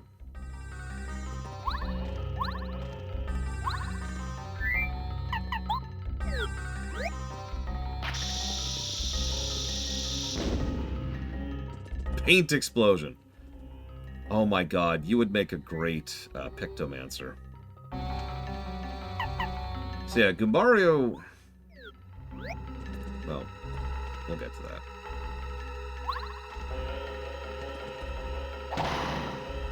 So, Chomps.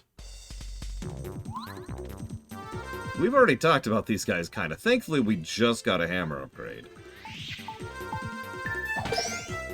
Because otherwise, these would suck a lot more than they already do. This is a Stone Chomp who guards treasure in the room. He's made of stone. Duh.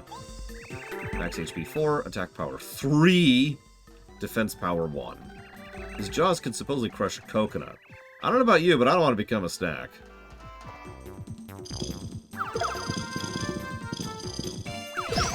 Ugh.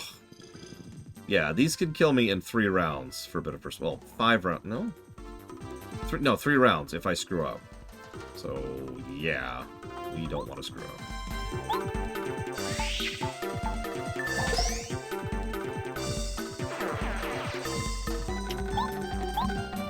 Switch over to Cooper, because we're going to need that damage on these guys. Ugh. Alex, why would you do this? Don't you know that I just reviewed Yume Nikki badly? Well, okay, I reviewed the remaster badly. The first game was just fine. That would have been a good point to have the extra thing pop up. I was kind of hoping, actually. Whatever. You notice we haven't had our second effect yet. Yeah, I'm actually shocked. I myself have said several times, perhaps unfairly, that N64 visuals don't look good. And if I'm being honest, I kind of stand by that statement. But there are a few individual exceptions to that, and I think this game is one of them.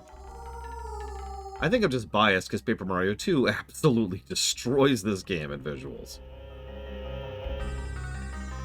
Like, just... There we go.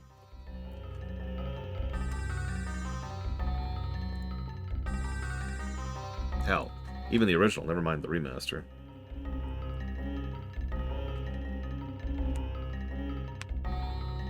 And we're playing the remaster.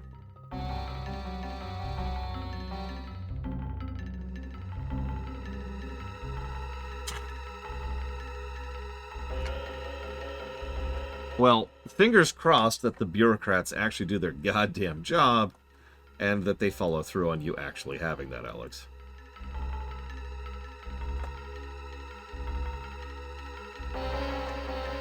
I will put that towards dealer's choice. And probably the other thing. At some point. Not yet. Not today. Not today. Yeah, I've also played Quest 64. Twice. But no, I'm dead serious. Like, hang on. Let me make my point really quick.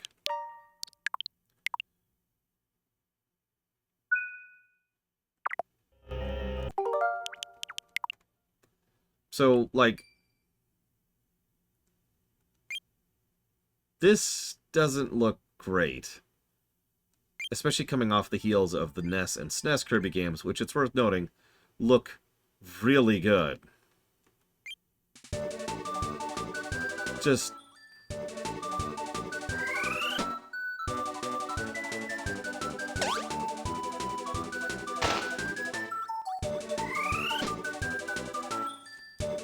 Thanks, game. Can I get past this? I want to show an actual stage. Oh my god, that fire effect. Oh my god. I was reminded of how Kirby 64 looks recently. That's why it's recent on my mind. Like, even the special effects look bad. And we've seen good special effects on the N64. Just... oh my god. Please let me skip this. No! There we go. Okay, okay. There we go. So, like, just... it's not the worst, but it's just... it doesn't compare, you know? Think about the intro to Paper Mario 1. All the moving parts, all the stars, the explosions happening, the Star Rod. Contrast it to this.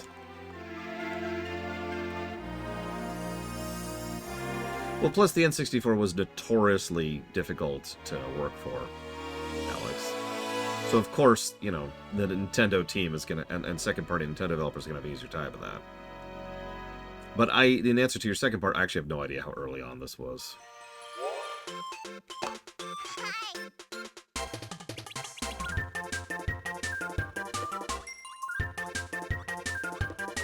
You know, I think I've already made my point. Just look at that. Oh, Kirby 64 has a banger soundtrack. And I'm not even talking about Zero 2. Yikes. And there's other examples, like even like the original Smash Bros. Is actually pretty weak in terms of visuals. Harvest Moon 64 has its own issues. Yoshi's Story looks like garbage. Yeah, the original Mario Party, which is somewhere. There it is. I think.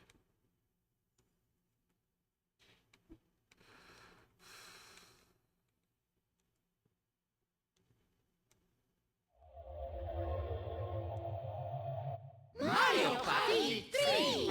This is 3? What? So is this 1?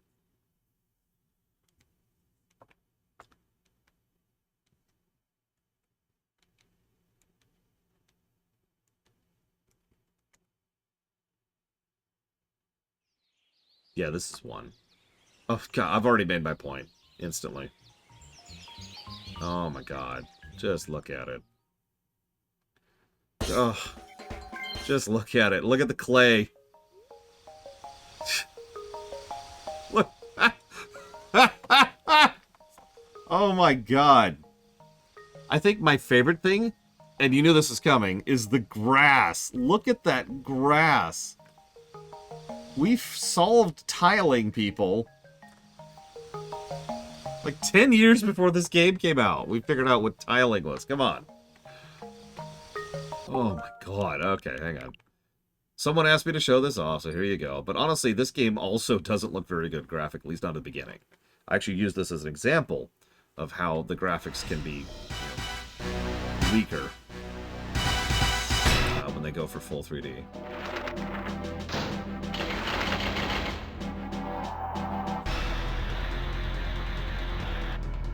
Ready for it? Ready for graphics!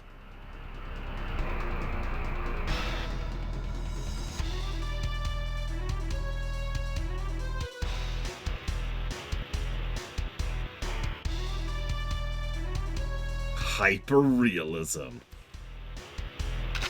I think my favorite part, oh Jesus Christ, is the wall or the rock face there. Oh my god. How do I shoot? Oh god. How do I shoot? That's not shoot. That's put the gun away. How do I shoot?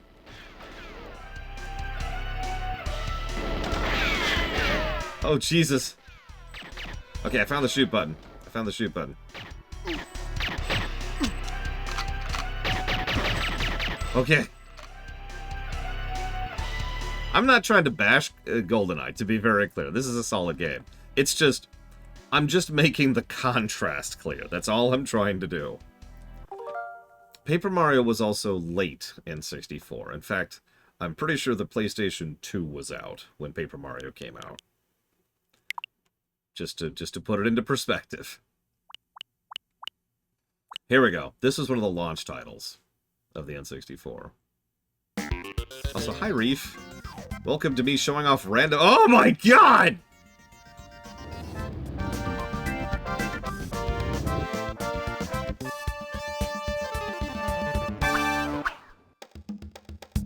That is atrocious. And why are her boobs so big? I'm sorry, that bothered me even as a kid. And by kid, I mean I was already a teenager at this point. Like, seriously, look at her. The lower right character. Why does she look like that?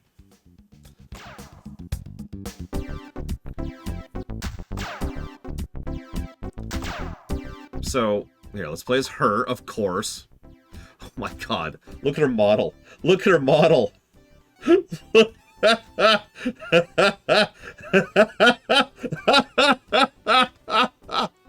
Oh my god. She literally just has a shelf that she puts the shirt over. That's all it is. Oh, yeah. What? But anyways, this game looks like this. Like I said, this is an N64 launch title, and it's not quite Mario 64. Oh, that's rough. That is rough. Look at that.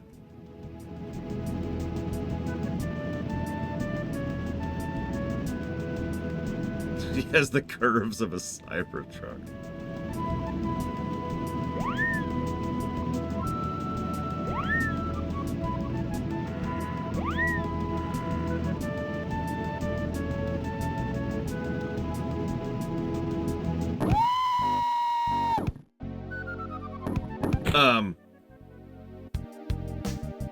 Are we alive? What are we doing? Oh my god, look at our face. Oh my god.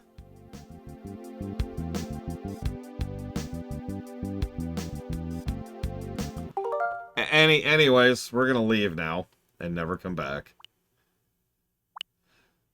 What were the other launch titles? I know Mario 64 was a launch title. I know Pilot Wings was a launch title.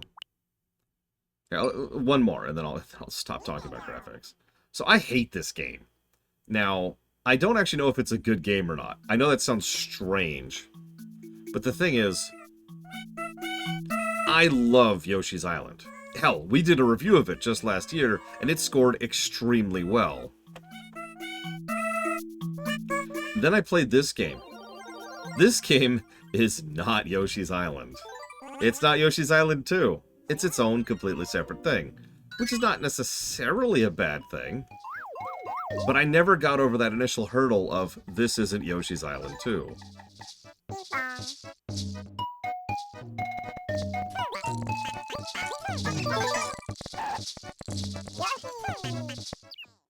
So this is what Yoshi's Island looks like.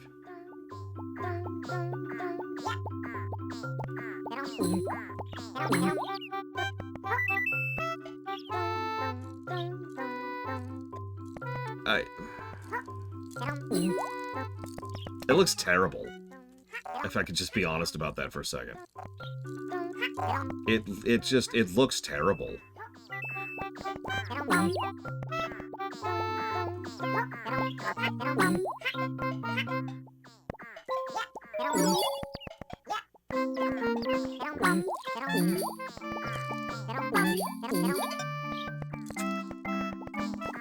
It's... I mean, just look at it. Just look at it. I'm sorry, I need to make this point. I'm sorry. Look at this nonsense. Look at this insanity for a second, okay? I don't know if this is a good game or not. I do not have the distance necessary to review that fairly.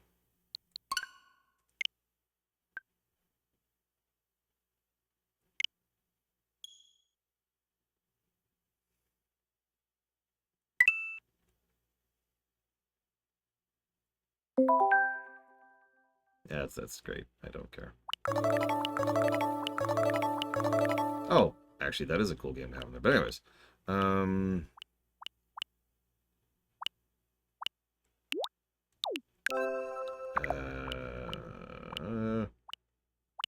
I don't even know if it's here. I'm just checking. You'd think it would be. Oh, there it is. Now, I want you to do me a favor. The image you just saw, the nightmare scape, okay?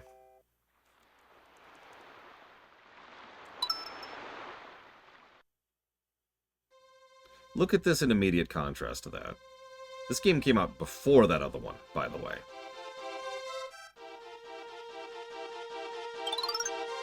How many of you even noticed that the flowers have faces?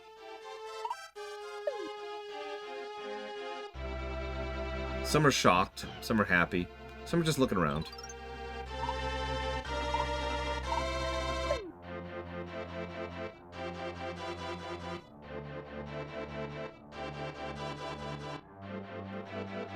This is... I've actually talked about this exact same effect. This is a really... It kind of is, Reef. This is a phenomenon I have discussed several times. So you just saw the very, very, very first stage of Yoshi's story. Well, this is the very... Whoops, wrong buttons. Hang on, I'm using the wrong button. That's my fault. Sorry. There we go. This is the very, very first stage of Yoshi's Island. It's night and freaking day. I mean, again, obviously in terms of level design and movement and speed and pacing and platforming and innovative placement and tutorialization, but ignoring all of the gameplay stuff, just look at it.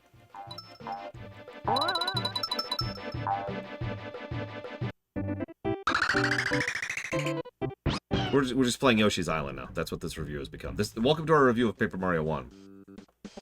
Look at that! For real. Look at this for a second. Did you notice they bothered to animate the clouds in like a silly, deliberately low frame rate manner to make it look like scribblings? Did you notice the pseudo 3D butterfly, which actually has shading on it as its wings go down to help indicate that it's actually getting additional shadow as the wings are going down? How about the variance in how many speckles of white and yellow are in the ground to give a degree of the fact that you're looking at a plane rather than like some kind of 2D object? Like, this is crazy good looking. But that's the point. When... Yeah, the amazing shading on the hills in the background.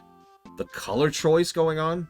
And I can still see Yoshi himself. You'll notice his specific type of green is unique. There's other green here, but he's the only one who's that green. Now, there's actually other things about that. We'll talk about that later.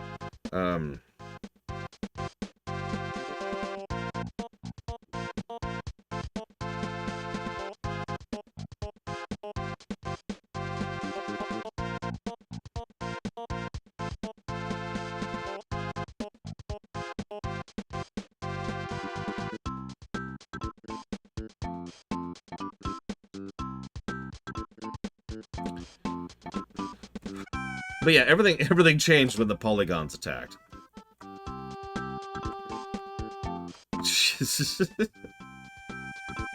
There's several eras we've gone through in gaming. From the arcades to the Amigas and the Commodores and the Ataris, up to the NES, and late NES started looking pretty solid, right? Late NES games looked pretty freaking good. Then there was this shift down. It wasn't a big shift down when the SNES came out. And a lot of early SNES games looked pretty rough. But then the SNES games started getting better and better and better until you have stuff that looks like this, stuff that looks good now, 30 years later. But then the N64 came out and the PlayStation 1 came out. And there was this massive, this just colossal nosedive in visual quality because nobody knew what the hell they were doing with 3D yet, right? Nobody had any idea how to render 3D, and there were all sorts of people using all sorts of tricks just to make it work at all. And so the early N64 and PS1 stuff looks terrible, like Pilot Wings I showed you earlier. And then the PS1 started getting better. Late PS1 started having some legitimately good-looking stuff. And then the PS2 came out, and then there was another jump down in overall quality. Now, I personally think the last real jump we had like that was around the PS3 era. Early PS3 and early GameCube look pretty rough. Or not GameCube, sorry, Wii. But by the time we switched from the Wii and the PS3 over to the Wii U and the PS4, the transition was almost imperceptible at that point. And we've pretty much leveled out ever since. But that giant chasm between the SNES and the N64 and the PS1 is something I will never not be bonkered by. because it is crazy how much worse things looked. And yes, Eternus, that was Yoshi's Island. Hope you enjoyed it, because we're going back to a terrible game now. And again, I just really want to make this point as fundamentally as I can. I just want you to see what we just saw.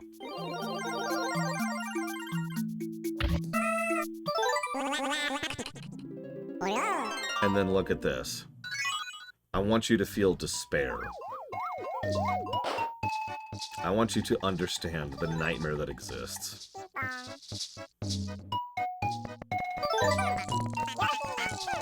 Just look at the difference.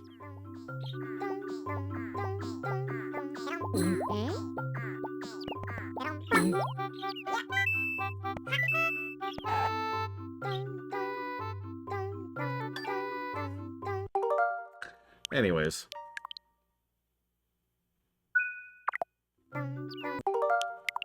Let's get back to the game we're actually reviewing today, shall we?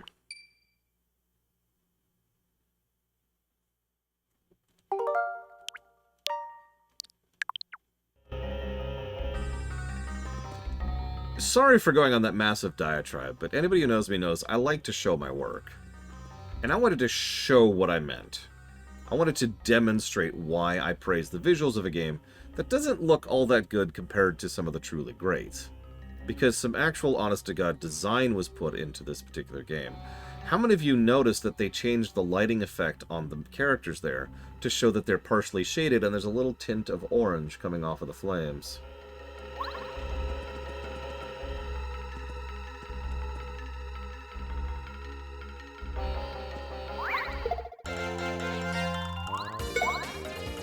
Ooh.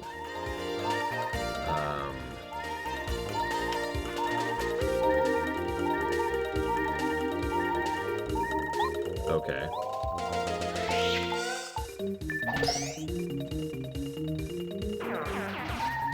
I actually have an idea here. We just have to be really cautious about this. Or we could just screw up and everything. That's cool too.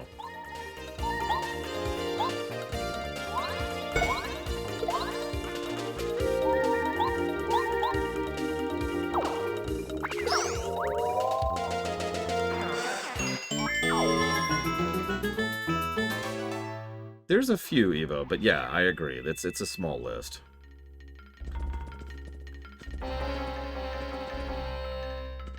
Listen, all I'm saying, Blue Alex, is that I'm evil. Alright, so. All I'm really trying to say is that this game actually looks pretty solid. That really was my only point I was trying to make. And I like to show my work here. Okay, so we got that. Yeah, Banjo-Kazooie and Banjo-Tooie look pretty solid. I'll actually give you that. I don't have Conker's Fur Day available, I think? Hang on. Let me do a quick thing here. Is Conker's even here? How do I, by title, there we go. Well, there's Banjo-Kazooie, but looks like we don't have Conker's here. Damn. Oh, well.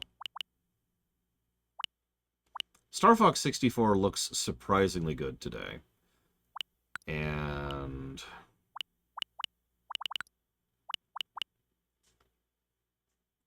wait, really?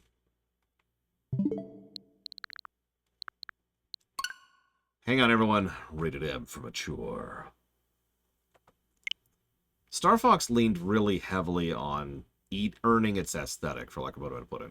Everything looks blocky because everything's a bunch of ships, which are blocky. Perfect Dark and Turok.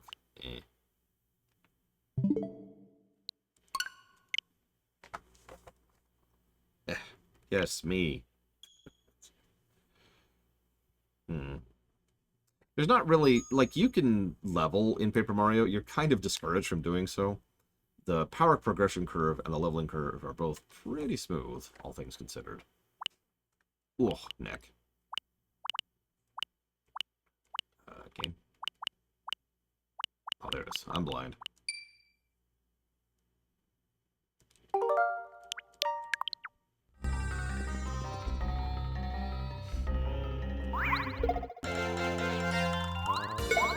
Jesus, really?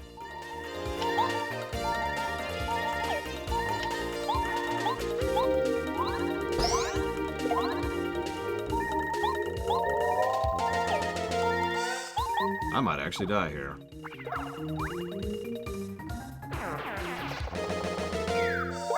Yep. So, we're just gonna fix that really quick.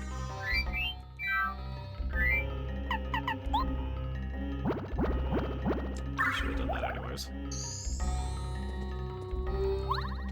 Doom 64. Well, you know, since we're here. You know what's funny is we would have beaten this dungeon like twice over. It's a very short dungeon. But oh, I had to go be a dumbass. Dumbass mode engaged.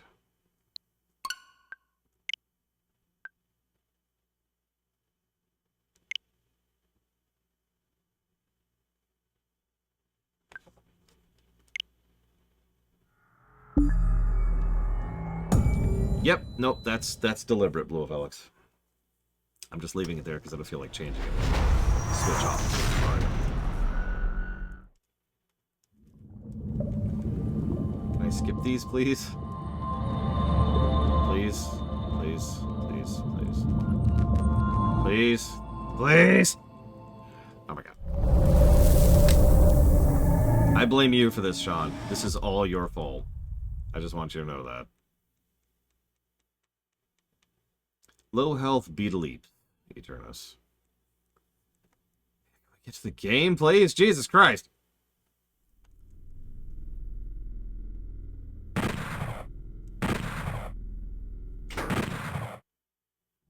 Okay, so this is what Doom 64 looks like. Oh my god, I'm so glad I didn't play this on controller. It looks like Doom. I'm pretty sure this is a little bit polished because this is the port. Obviously, this is the one they released on the Switch. This is in the game. But at the same time, that looks a lot like what Doom looked like, so... Those textures look very N64-y, like kind of clay taking a picture of look, you know? So, yeah. I think this is pretty indicative.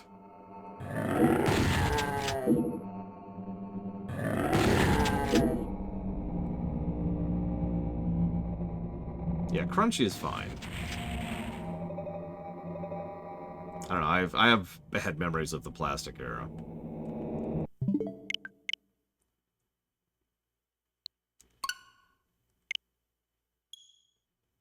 Yeah, exactly, She-Holly.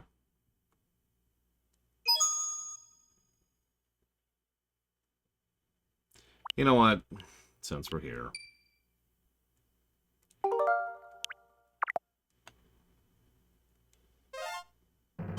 This is what Star Fox 64 looks like.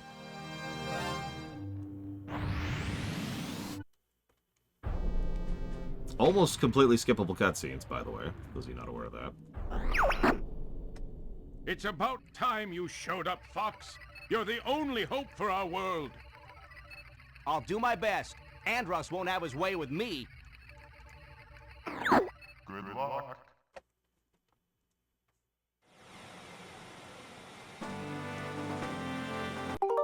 Whoops, sorry. Look at those clouds. Oh my god, look at those clouds. Open the wing. Our wings look cool, though.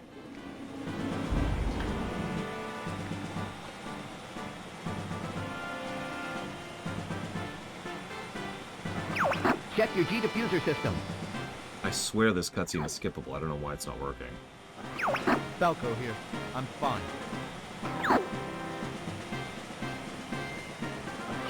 This is Peppy. All systems go. Flippy here. I'm okay. I see him up ahead.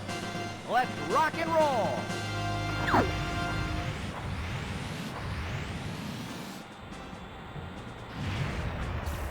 Ooh. So the water doesn't look great. Slippy, get back here! Well, let's get to an actual area where we can see actual stuff. Slippy, watch out! Bogey on your tail! Whoa! Help me! Thanks, Fox. I thought they had me. Yeah, the terrain doesn't look great. But let's be honest, while playing this game, you're not looking at the terrain. This is horrible.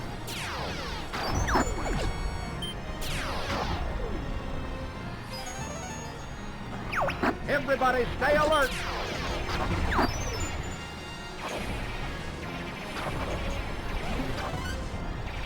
Yeah, no, this looks terrible. I accept. I like the ships, and I do. You got an enemy on your tail! Use the brake!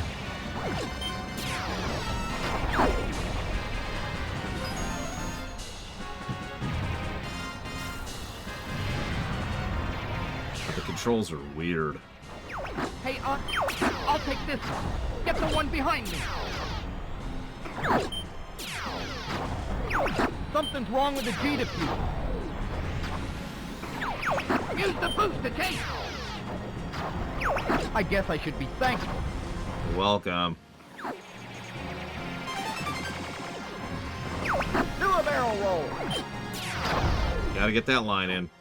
I'm actually going for a specific point. I want to show off the boss. And maybe I'm wrong. I don't know. We'll find out in a second. Like I said, I remember the ships looking fine. Pretty smooth. And that's all I was really looking at. Wait, I don't want to activate the secret area.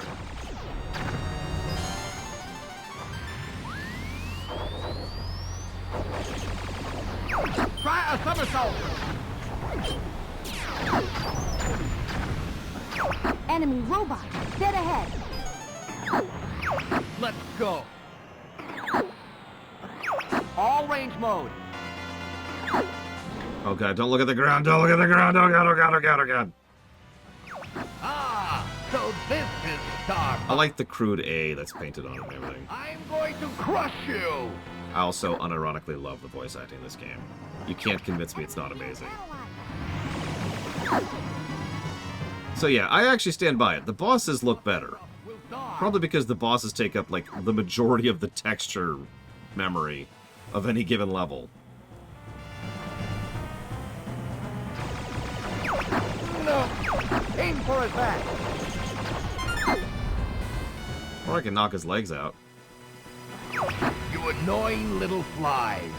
And yeah, by the way, if you knock out his leg, he just lays there for the rest of the fight. Dang, I'm hit. He really does.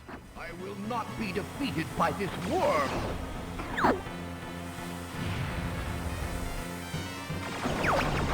You annoying...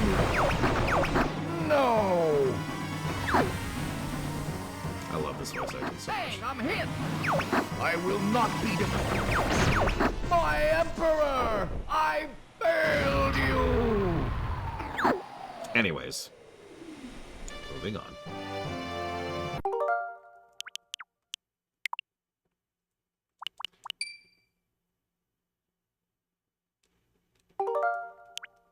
So you're probably wondering, Blue Felix, what's with the black square?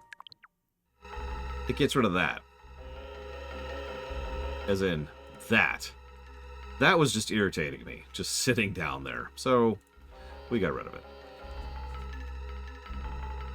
Okay. Moving on.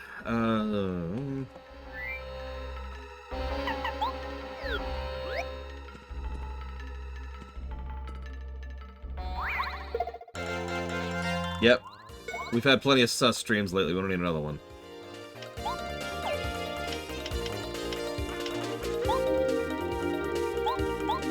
Yep, the point is made. This is a pretty game for an N64 game. Actually, this is an excellent game for an N64 game. I think this is a game that looks good now, though.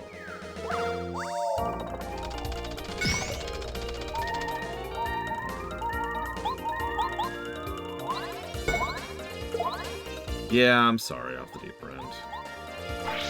I think I just needed a break. I don't know, I'm weird.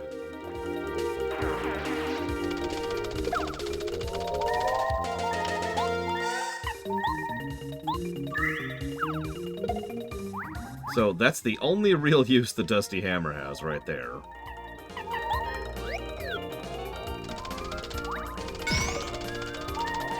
But we upgraded Goombario, which means all of a sudden he's doing tons of damage.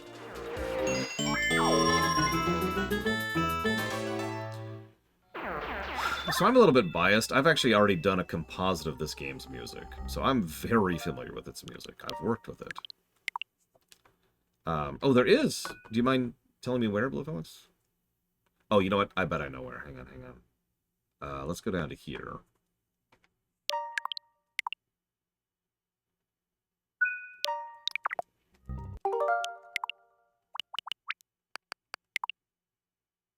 There it is. Show controls in game.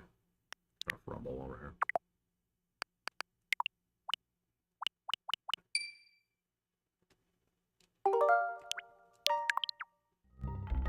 Oh, much nicer. Thank you. Let's get rid of the black square now. Not that you would even know. So I'm a little bit biased because I know this music extremely well. But if I was to describe the music of Paper Mario 1 in a nutshell, I would say it's very mid. It's not particularly bad, and it's not particularly good. There are some individual songs I'm not a fan of, like Junior Trooper's boss song. And there's some songs I absolutely adore, including one of my favorite final dungeon songs of the entire Mario franchise. I'm sorry, most Bowser Castle songs tend to sound legit, and this is no exception. But for the most part, it's fine. That's bad. Oh, that's awful. Okay. I really hate to do this, but... Oh yeah, the final boss version or the final boss song is also excellent. And like I said, there's a couple of individual songs that are pretty solid. The lava dungeon is pretty good. Really? Okay. Well, you know what? I'm not going to complain about that.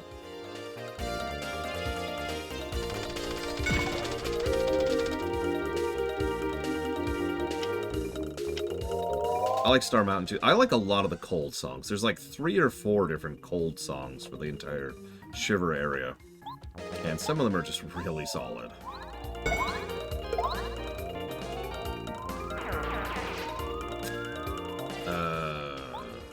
Okay. Wanted. Thousand Year Door has a banger soundtrack. That's gonna crush on the music when it comes to review.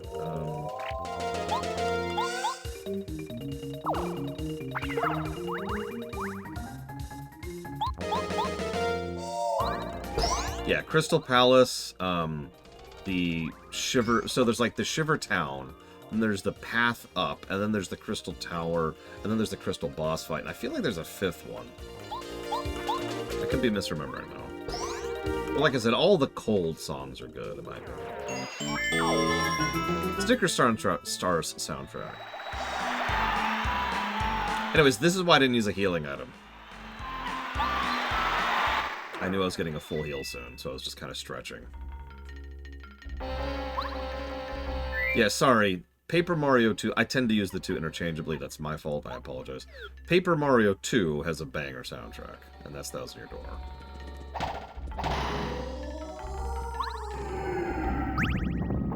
So, to answer you directly, Blade Chaval, I don't remember having any issues with the regular combat song in this one, like I do SMRPG. But I think at least part of why is because we hear it a lot less. As I already talked about in relation to Mystic Quest, but this applies to SMRPG as well, there's just a lot less combat in Paper Mario than there are a lot of other contemporary Mario RPGs. There's just literally less density of encounters. Whoops, I actually went the wrong way.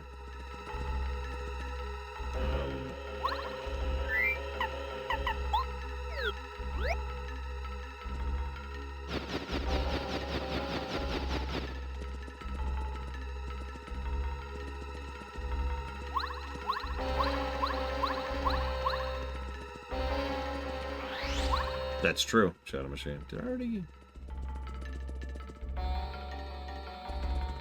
No, I did. Stop doubting yourself, Law.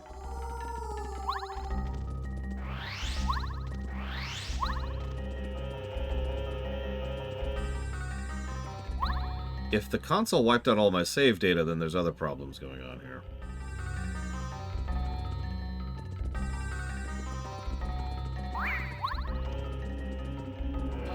That's the one. Turn back, thief. Your time is running out. If you don't retreat, you'll be in grave trouble. I do not lie. You'll regret it. I swear. Please don't kill me. So let's see. Final Fantasy game with the best battle song. Like your basic everyday battle song. That's actually tough, because we've got some good candidates there. We've got FF10, we've got FF3, we've got FF6, we've got FF7. Oh, you're thinking of Quest 64, Trixia, which we played on actual hardware like an idiot. Triangle, star, crescent.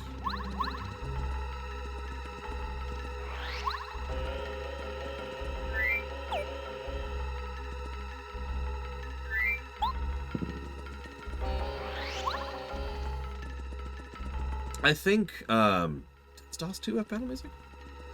I can't remember, and I just played that game like a few months ago.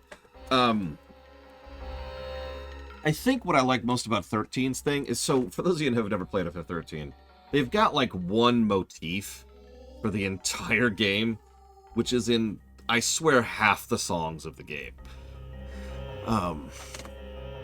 Now, I actually happen to like that motif, but as a consequence, you hear it a lot, and it gets a little bit old.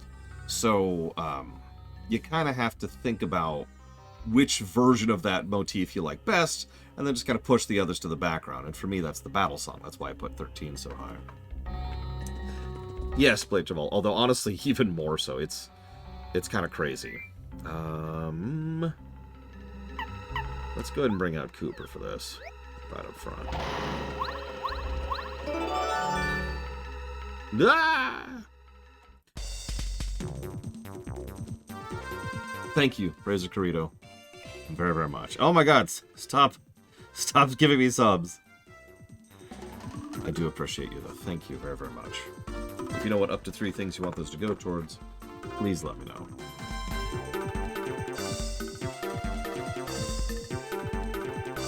What is that? It's a total of 6, it looks like. Was it any good, Wolf Alex?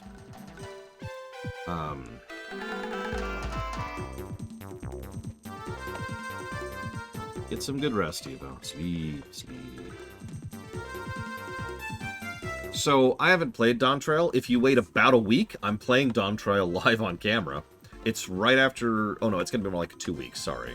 So we're playing Paper Mario 1, Paper Mario 2, and then we're playing this game right here. And so we've got 3 games, and then we're doing Dawn Trail. Oh, by the way, here's the next game we're playing while we're on the subject. I appreciate you as a creative. Dealer's Choice, you got it. Yeah, let's just try to bring the first one down.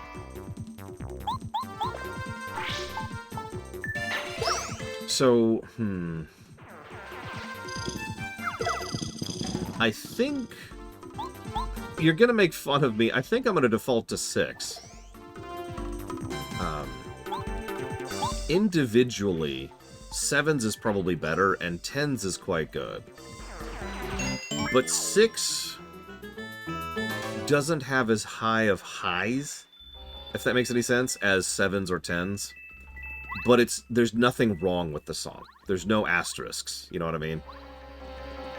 It's just a solid song, top to back, with good loop, good distance, good intro, good throughput, good pace. It fits the general pacing of how fast FF6 songs tend to go, etc., etc., etc. And yes, Lord Haramon, sorry. That's what we were talking about. Okay, we already did that.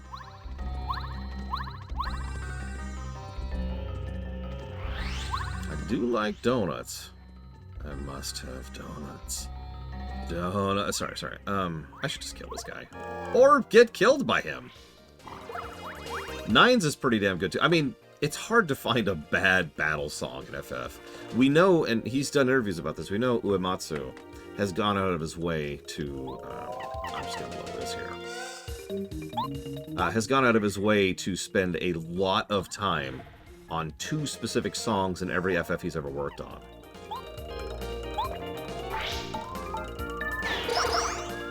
Overworld and Battle. He even gave the most logical possible reasoning for it. Those are the songs you're going to hear the most. So he tends to spend a lot of time and effort on those 2 types of songs in his soundtracks.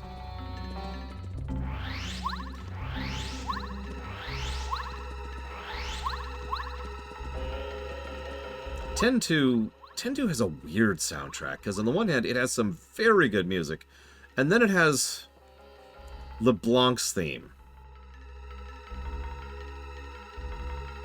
Do you remember LeBlanc's theme?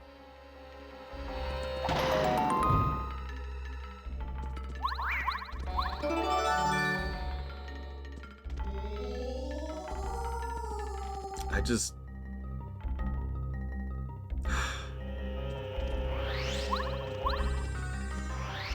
Damn it. That'll have to do.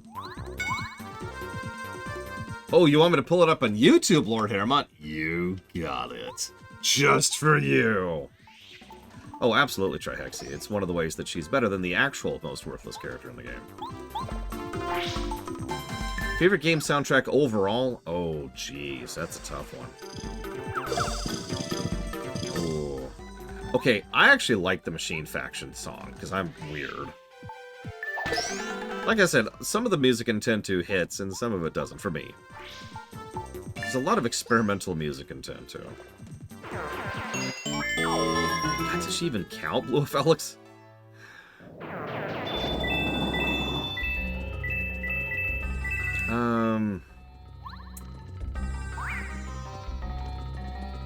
You know what? Let's go ahead and fight this fight. I have heard there are aliens. I mean, people who like What Can I Do For You in Ten-2. Yeah, there's no song. I mean, okay. So, favorite gaming soundtrack of all time. That's actually a really weird question because, on the one hand, there's Final Fantasy VI. There's no such thing as a song I don't like in Final Fantasy VI. And that says everything it needs to about that soundtrack.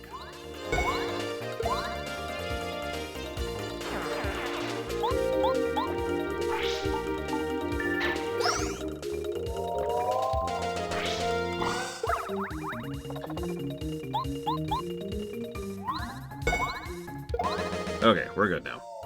Sorry. I actually had to concentrate for just a second. I still failed, but I at least wanted to make the effort. Anyway, so, there's no songs I don't like in FF6. But, if you put a gun to my head to list, like, the best soundtracks of all time, just off the top of my head, there would be Final Fantasy VI, Mega Man X1, Secret of Mana, 100 Trihexia. Honestly, I might just stop there. Those 3 might actually be battling it out for the king spot, right? The top 3 or whatever you want to call that.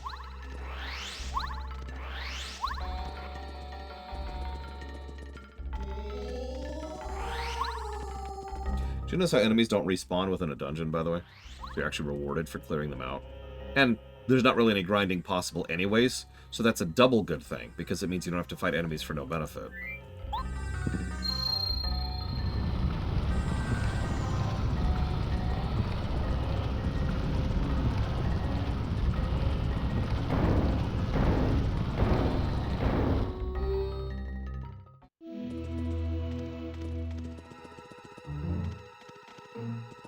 So, I told you we were pretty close to the end of this.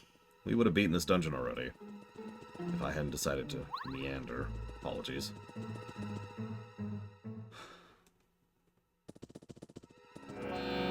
This is your final warning. Enough of this foolishness. Leave at once.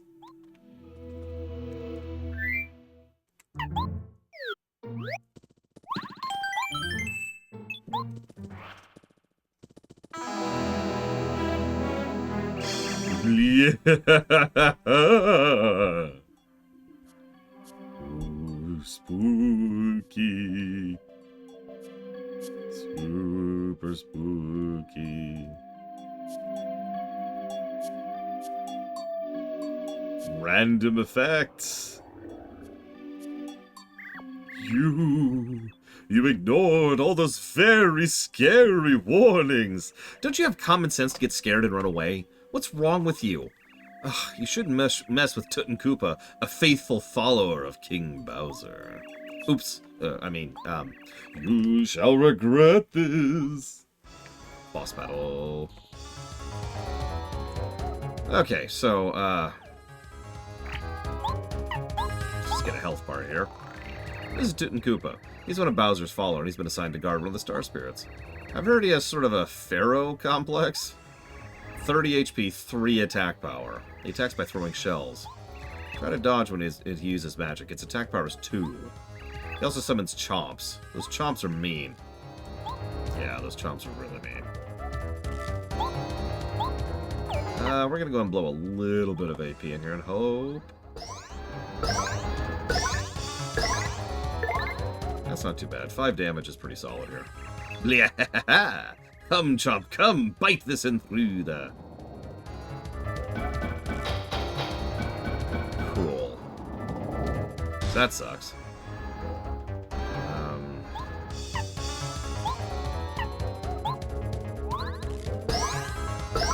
We're gonna gamble.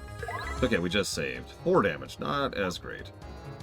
Charge! Yeah, that's completely useless.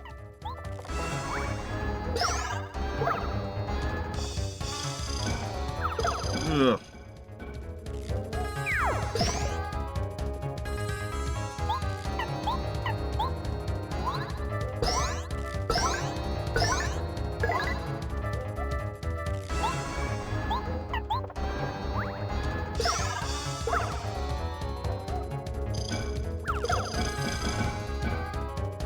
Yeah, I'm a magical genius. Watch and be amazed.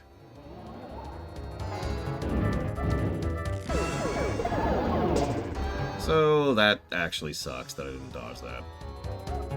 Okay, okay.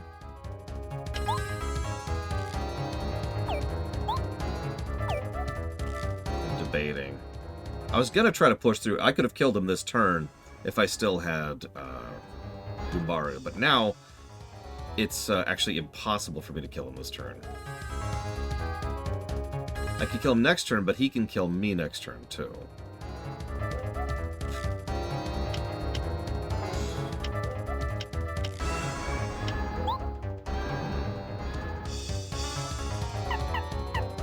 Yeah, let's go ahead and pop our big heal, our only big heal at the moment. We'll have more of those later, but right now we're kind of limited.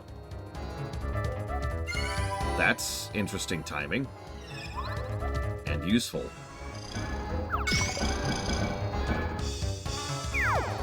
So yeah, we're just gonna no-sell all of that.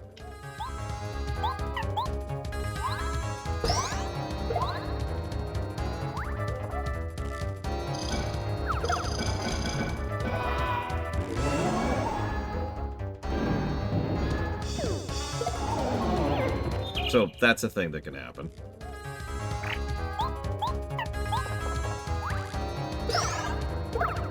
And we're good. Would have been nice if we got the experience up here, but that's okay. Because I gave her money, Trihexia. No. Aw, come here, Chompy. Ah, wow, what are you? Ow, ow, ow. Remember, treat your workers well. Favorite game premise?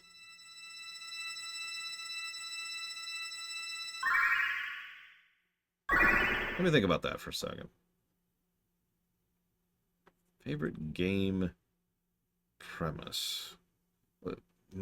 I assume you mean like story premise.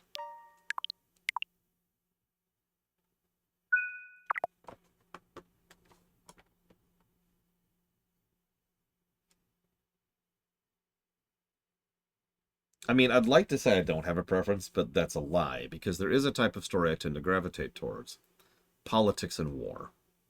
Any story that really goes into something that's a big political, war, machinations, houses, economics, that kind of a thing, that tends to be my bag. It's also extremely rare, at least as far as having good stories like that.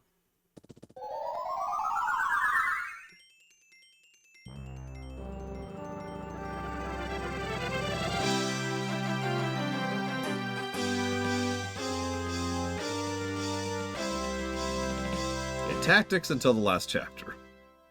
Or FF12 until Gear of Hagen. Thus Mario and party unearthed the legendary Dry Dry ruins deep within the Dry Dry Desert. They smashed Tutankoopa the wizard and freed Mamar, the second of the wish-granting star spirits. But the enemies awaiting Mario grow ever stronger, and the challenges more difficult. What's in store for Mario and his friends? Where will their adventure take them next? Will they die a horrible, horrible death? Tune in for gritty Mario. I'm joking. Hopefully. I hope they never do a gritty Mario. Honestly, no thank you.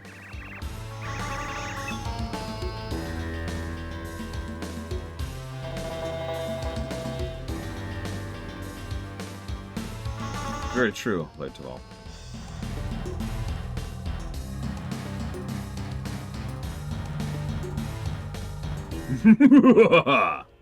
Hello, how are you feeling, princess? Nothing makes me happier than a smile from you, Peach. Well, tough luck, I'm in a very bad mood, you monster. You've been present to all the guests from the castle. You're the single greatest disaster ever befall the Mushroom Kingdom. I'll tell you what, I'll smile when you make everything as it was before you showed up. Oh, that's rich. You know I can't do that. That jerk Mario just beat the Koopa brothers and Tutankoopa. Sure, they were complete wimps, but they were loyal to me. I can't forgive Mario for disrespecting me. I'm nipping this bud right now. I'm gonna use the invincible Tubba Blubba on him. Enjoy this. This is the only villain with any characterization in this entire game. He's the strongest creature I know. After me. You'd best forget about Mario. Don't even get me started about Tactics Advanced, Jesus Christ. Your nastiness. We have a problem. Why, Kammy Koopa, what's got you so riled up? You look upset. What? The Star Spirit flew away from Tubba Blubba's castle? King Bowser, keep your voice down. Princess Peach will hear you. Yes, right. Tell me the details. Over there.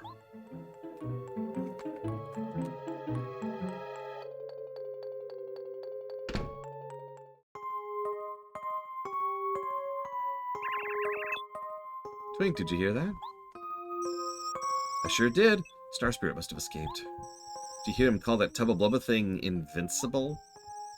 That doesn't sound good. Do you think Mario can win? We better try to find out. We can find something.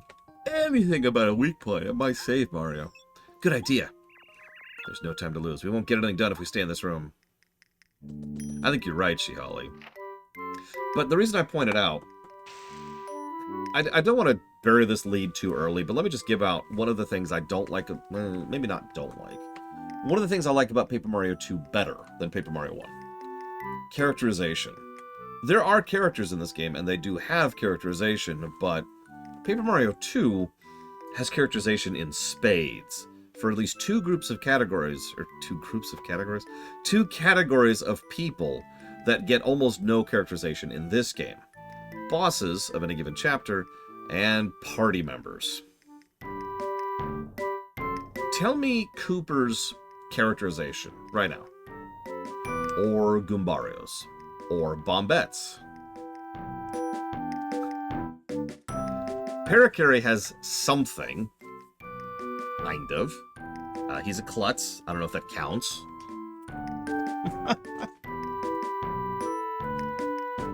Break his kneecaps. I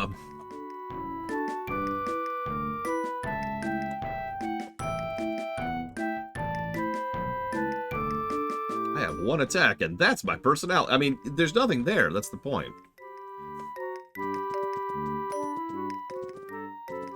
Compare and contrast Paper Mario 2, which bothers to flesh out, again, both the chapter villains and the party members. Ironically, Bowser has a lot less screen time in Paper Mario 2, so you might be right. However, Bowser also does get screen time every chapter in Paper Mario 2, and that's all I'm going to say about that right now.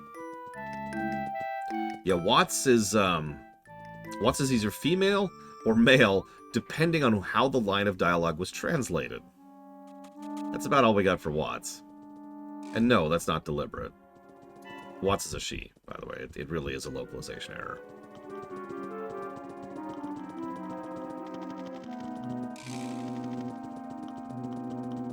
Bo is one of the only real exceptions. You notice I didn't mention her.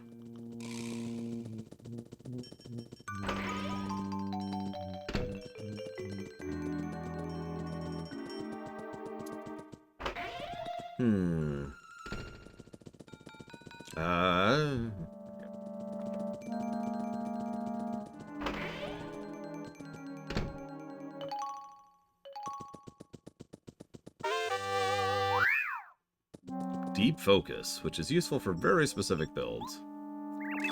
So, this is a chest. If we put items in this chest, Mario can pick these items out of another chest out in the world.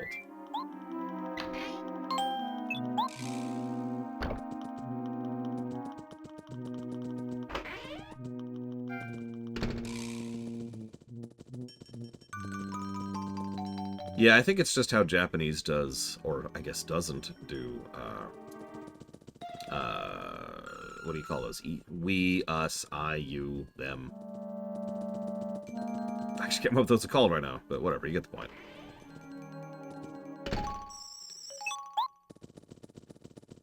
Pronouns, thank you. God.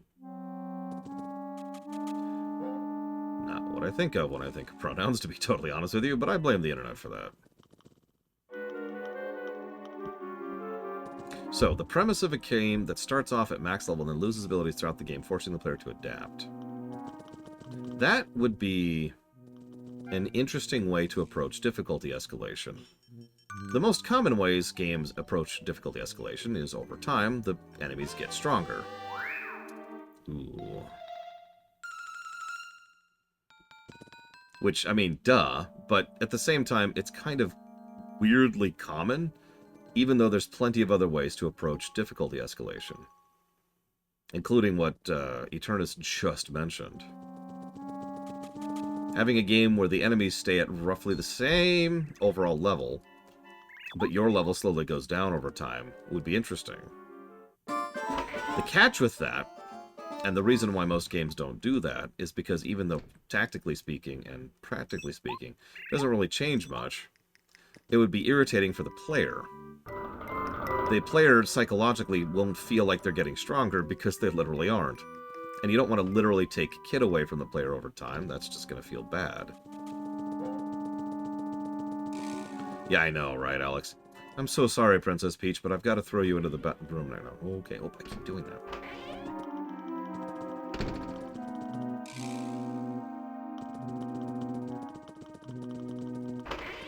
Nah, we'll chew on that von Falkenstein. The only reason I even backtracked is I want to throw this into the chest, too.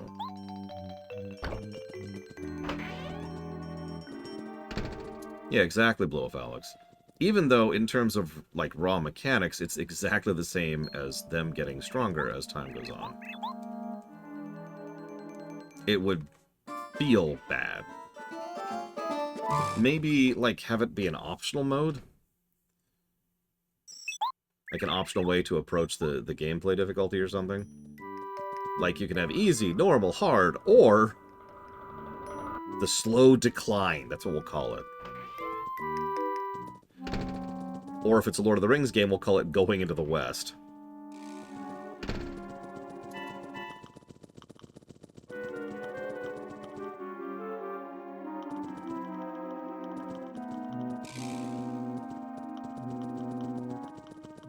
I do not know Rezacrito. I am not a big expert in Japanese.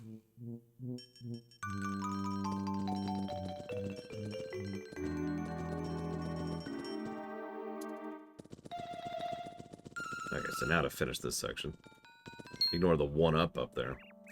Hey, have you heard about Master Tubba Blubba? I heard a rumor he loves eating ghosts. Ugh, ghosts, huh? By the way, fun fact, these are the two hardest regular enemies of the entire game. That's not a joke. Those guys have spiked tops, ridiculous defense, and tons of damage. The Hammer Brothers have very high defense and extremely high attack, and when they get low on health, they actually attack more, doing even more damage. These two enemies suck to fight. You only find them essentially in the very end of the game. Anyways, Master Tubba Blubba, he lives deep inside the Forever Forest, doesn't he? I think he's guarding one of the Star Spirits right now. Yeah, Master Tubba Blubba lives in the castle at the top of Dusty Gulch. I heard somewhere near his castle is a mansion in a village full of ghosts.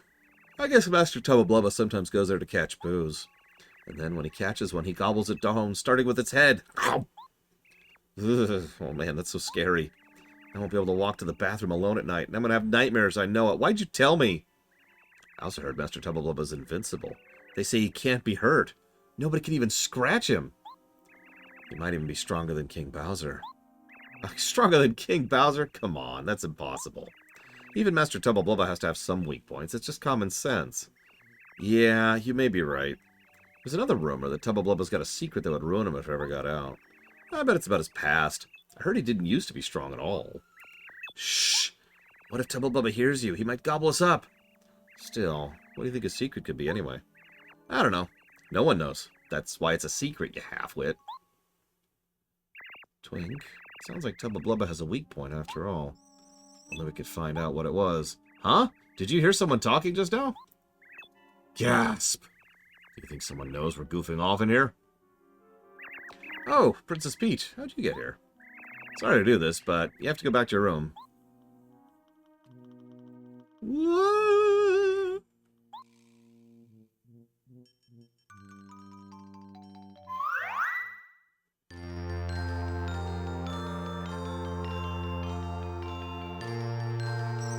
Thank you, Mario. At last I can head home to the Star Haven.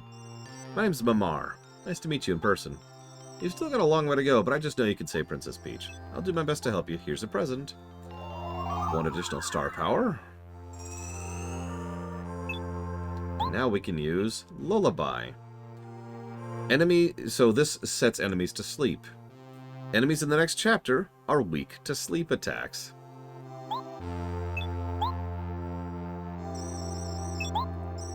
Our powers are growing all the time. Keep up the good work, Mario. We must save the other Star Spirits as soon as possible. For now, I'm going back to recover. Who knows how my dear old Star Haven is faring without the Star Road. Goodbye, Mario. Bye. Now, what's actually really funny to me is I didn't know that enemies in the next chapter were weak to sleep. And honestly, until I was introduced to speedrunning this game. I feel very stupid for that, because it's so obvious in hindsight. It's like, oh, yeah, duh.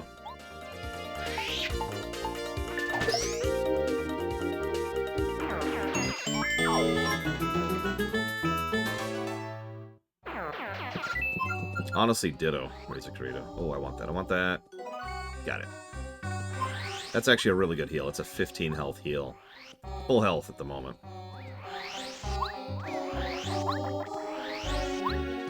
Well, so I think I was just too used to status effects not being worth a damn in video games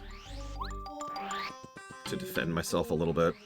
So I hear, hey, you could sleep the whole enemy group, and my reaction is, and? In fact, actually, to further add to that, sleep is almost useless in this game, except in the next chapter. Now, fear, much more useful, but very RNG dependent. A lot of tasks of this game rely on getting perfect RNG on fear to just wipe out entire enemy encounters. Oh, what's your luck? No clues about the ruins. I'm getting so frustrated I might have to give up the excavation for now. How very sad. I say! That artifact you got in the dungeon, it looks quite important. Do my eyes deceive me, or is it a clue to the dry ruins? Oh, chum, I beg of you, could you part with it?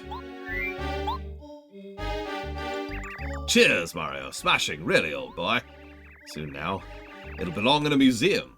The mysterious dry ruins will rise from the sands that conceal them. As a brilliant archaeologist, I say it must be so. I suppose a thank you gift is in order, eh, good boy? Have a star piece, I say.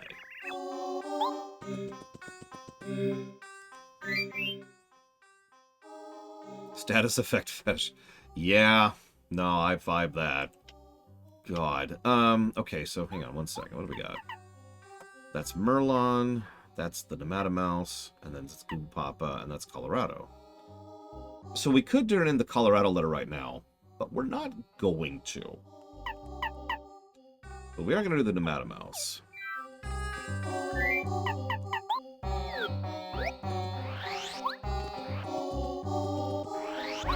Well, they're not as evil as the British Museum, Alex, so no.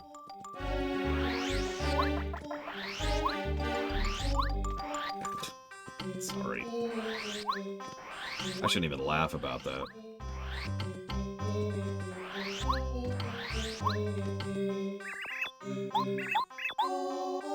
Traveling Nematomouse, correct? Name's Parker.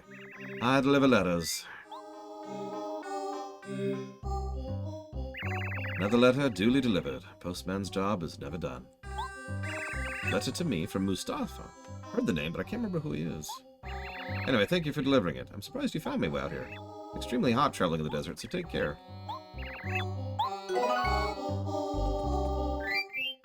$12 star pieces. I don't remember if that's enough. It's 12 or 16, and I actually don't remember which it is. I'll look it up really quick.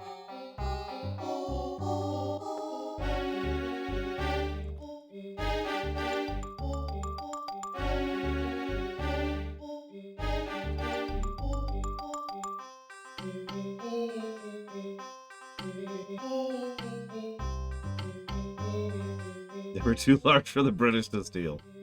I mean...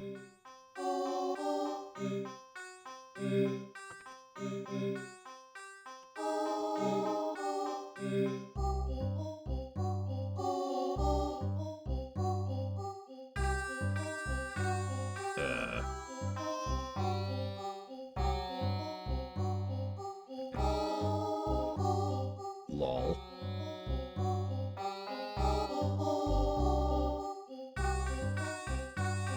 Here we go. Sorry, I was trying to find the list.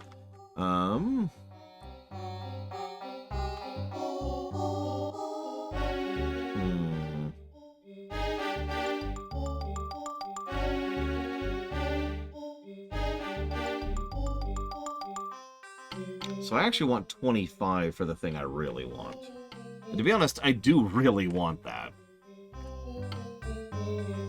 So, we're a ways out.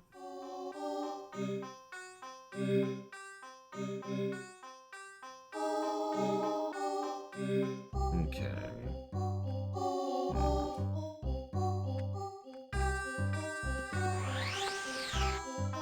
Wait a sec.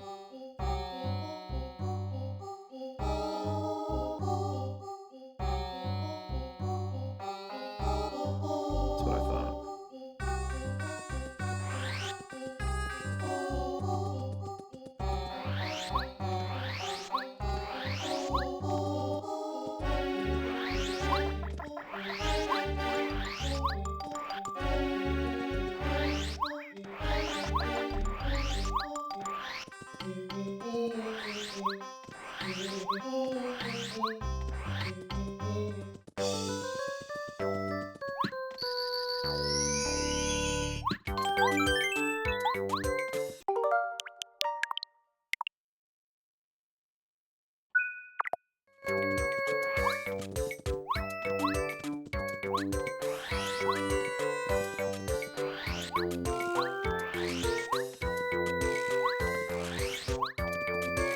Alright, remember, who are we again?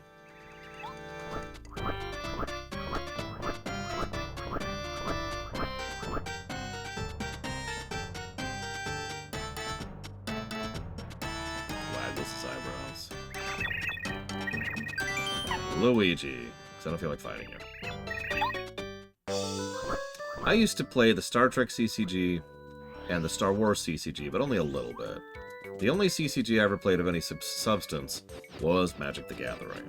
And I got really bored of Magic the Gathering, although it took me a long time to understand why. No offense to anybody who likes it. In fact, most people I know who like it, they understand as soon as I explain why I started having issues with it. For you see, I don't like playing Magic the Gathering. I like deck building. I like designing and customizing and sorting and organizing, all that fun stuff. I love the deck building aspect of it. But when you actually get down to actually playing the game, most matches last an extraordinarily short period of time. And, well, they're by definition versus. They're PvP, which I have no interest in to begin with.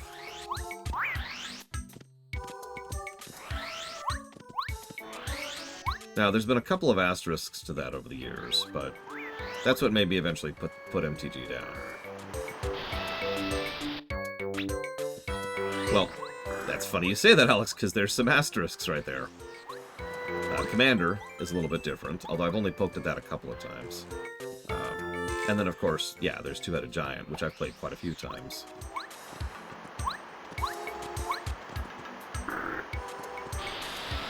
No, the funny thing is my favorite CCG of all time is one I've only played a couple of times because nobody's ever wanted to play it with me. But it's awesome, and I love it, unironically.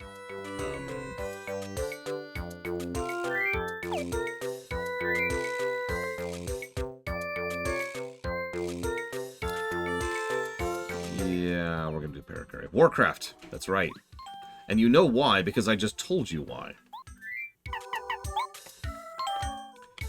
Because Warcraft is PvE. Warcraft has raid battles, where there's a deck that's automatically played. You know, it's got like an AI to it, and that's the boss, and then you and several other players fight the boss. That's awesome, but I've only got to do it a couple of times, like I said. Okay, so that's all of those. We're actually pretty up to date on our star shards right now. We're only missing that one, which we can go get like right now. And that one. So let's go get those two. Whoops. So that'll give us 15. So we'll be 10 down. Thank you, Magister. Always appreciate. If Mr. Maximilian wants to choose where to put those towards, you can let me know. Otherwise, those will go towards dealer's choice. Appreciate you either way. Thank you. So, what was the one thing? Wolf Alex. Because I'm actually very unfamiliar with Yu-Gi-Oh! Not really on purpose, just I never got into it.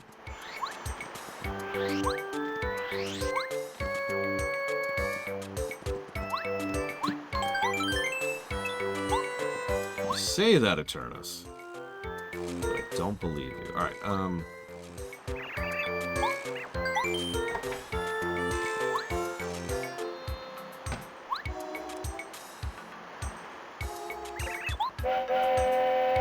I've heard that Hasbro, I think it's Hasbro, has been ruining Yu-Gi-Oh! Lately.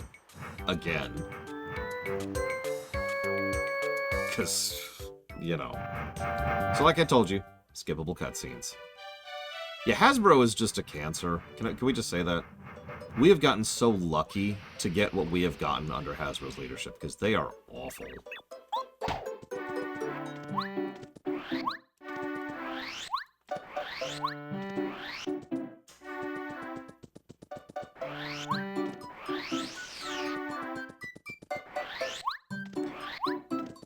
The people I know who live down in Florida are not currently in Florida. Is the way I'm going to phrase though. Yeah, MTG is currently getting ruined really hard. Let's not even talk about what they're doing with Dungeons and Dragons. I mean, oh my god.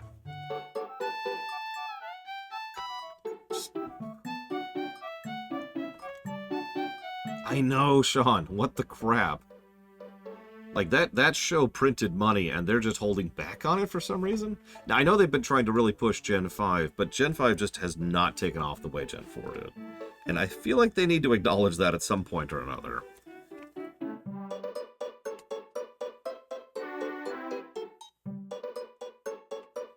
Anyways.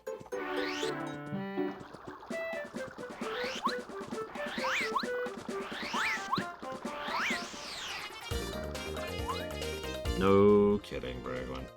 Hell, I'm gonna push mine out someday. So I just want to demonstrate something here super quick.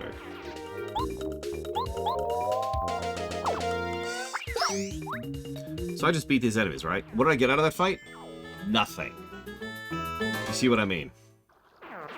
I mean, I get a couple of coins, but I don't actually get any experience. Like I said, at a certain point you get 0 experience. Now that's fine, I'm not actually deriding that. It's part of how you can't grind in these games.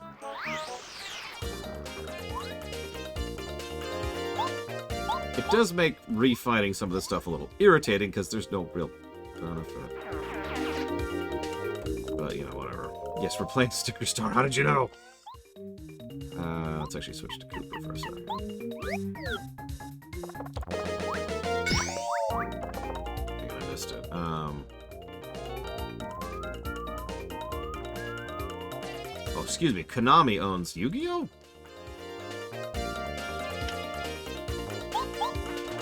I believe you. It's not like Konami gets a free pass or anything like that.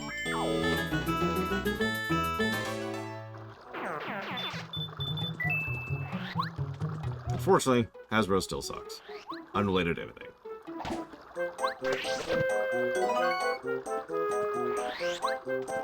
I like it, Rex. Let's do it. A whole game where combat is meaningless.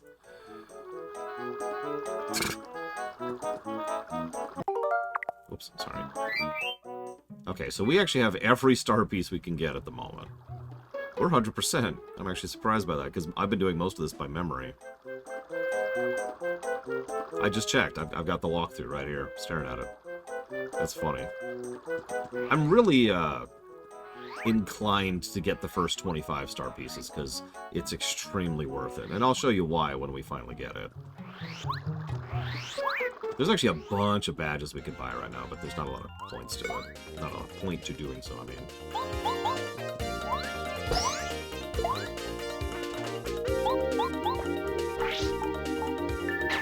I mean, even the publishers that are better than others, like EA and Nintendo and Microsoft, still have rants there, don't they? That's just where we're at.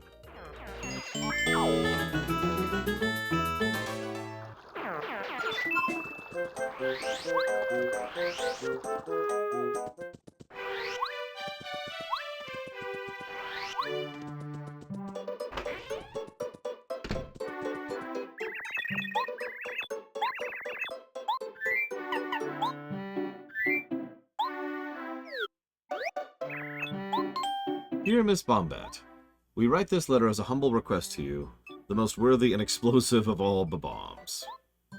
It's still a long time off, but Venters just gave me $50. Later this year, we'll be staging an opening event for the new Dry Dry Railroad route. We feel the event would be a gala bash if we could enlist your bomb-bursting help. Crowds love fireworks. Anyway, we'll get in touch and with you after your adventure ends to confirm the dates. Sincerely, Dry Dry Railroad Transportation Department.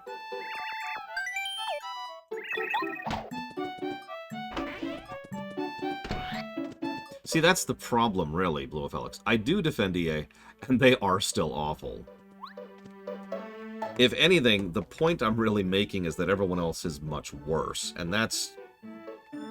like, that's not a good thing, you know? That's not a positive thing. Thank you, Venters.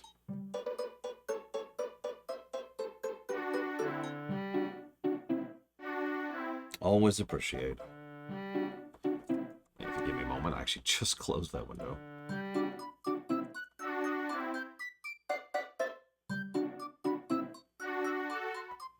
If it'll ever load. There we go. God damn it, Ventures. Well, first of all, happy birthday. If you don't have a good birthday, I swear to God.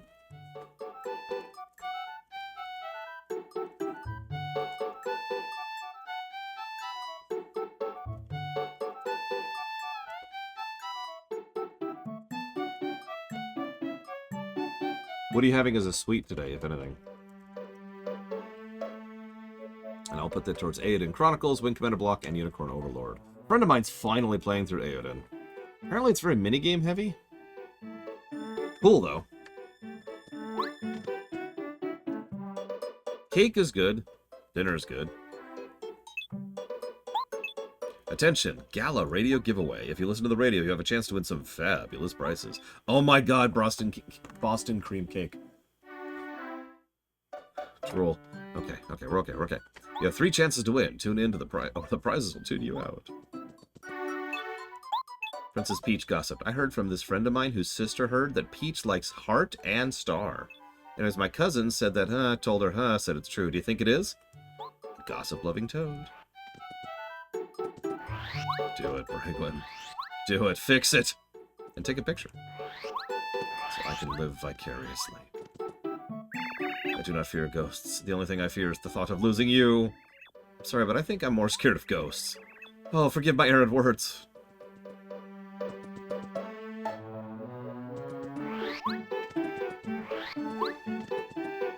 You say it like it's a bad thing. You haven't played Suikoden 6? 7?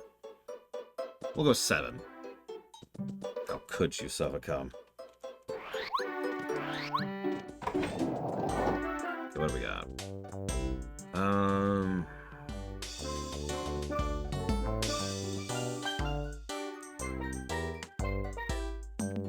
on, let me double check something. Forgive me.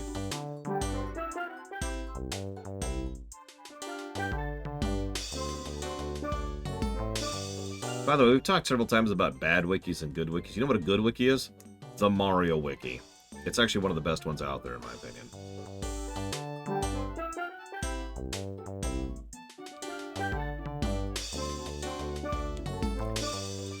I was right. So you remember I mentioned there's a programmed cap on Power Bounce? Well, this badge increases that cap. Yes, please.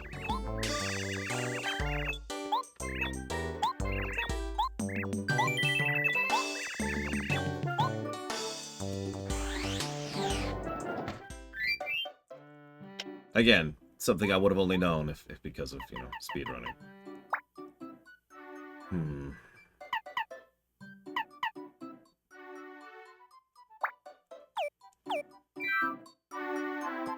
True, Rex. Although I had a hell of a time finding any information on Yume Niki's wiki. Jesus, please. I went looking. Alright, so let's grab a save since we had some really good luck with that. Whoop.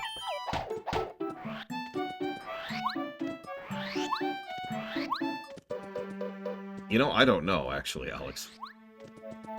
So I don't really have a deck stat in the strictest sense of the words. I understand that feeling completely, Savacom.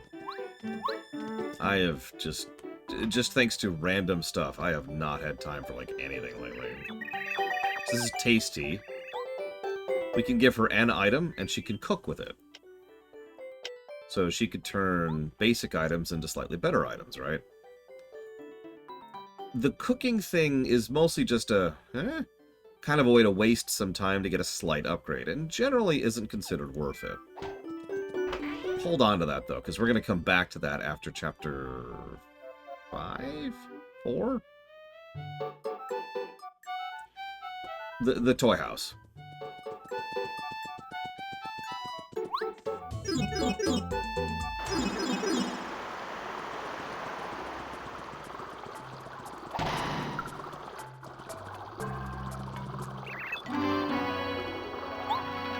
Okay, I just started a blooper fight with the worst possible person to do it. Okay. Yeah, I'm literally going to be moving heavy furniture tonight, Savacom. So that's another example of not having time to do stuff. Oh. Ah! That was awful.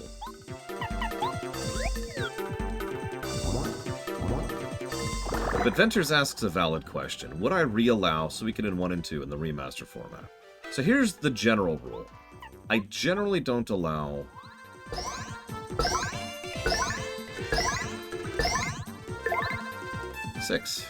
I generally don't allow remasters and their originals to be both... God! To both be in consideration for review. For honestly pretty obvious reasons. I don't feel the need to explain that. Oh, that was wasted. The question mark is, how different is it? Is it sufficiently different to warrant going through the same game again? And how long is it? The shorter the game, the more likely I am to replay it. Replaying a 5-hour game is a little bit different than replaying a 50-hour game, right?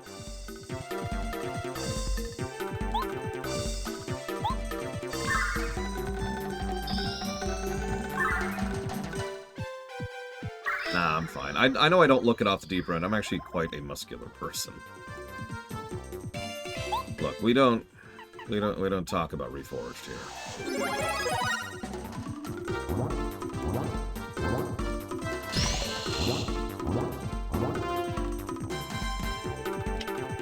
50 gold, Travis. That's a good question, Eternus. But before I answer that, see if I can get some actual inputs here.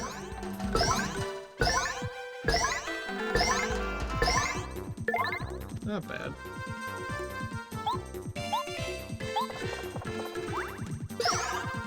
There we go. Much better.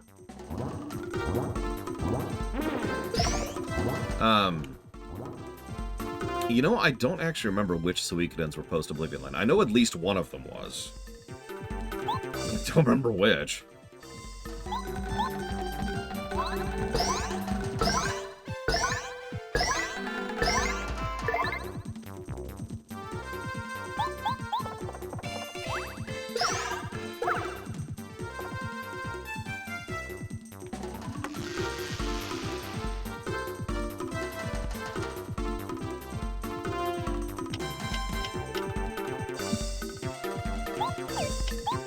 I think I'm gonna burn a syrup on this.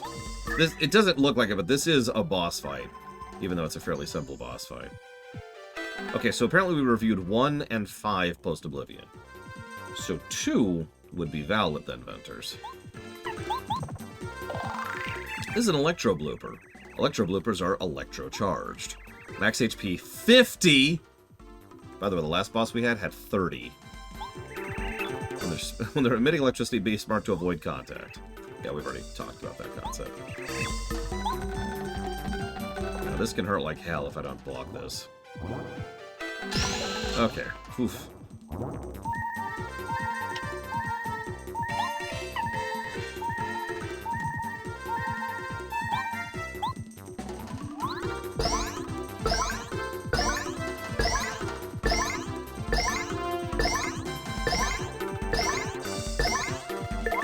I'll take 11.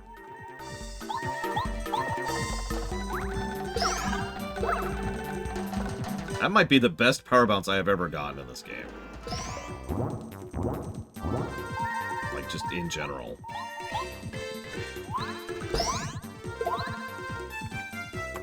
So that probably didn't look like it, but that was actually a pretty close fight. I started off in a really bad way there. I got lucky a couple of times, so... Oof. Good news is, we have unlocked this. You're probably thinking, what was worth all of that? Our first warp travel. We now have quick and easy access to 3 locations. Trust me, that's worth it. Now, we're gonna go heal, because holy crap. I have enough blood in me to fill a kitten.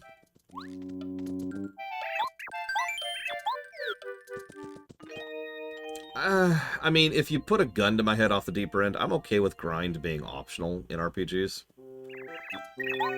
Really.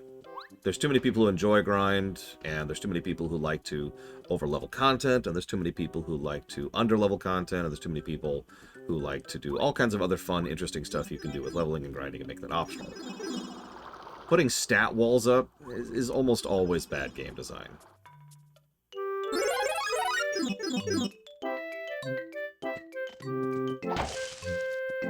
So I need to double check something really quick.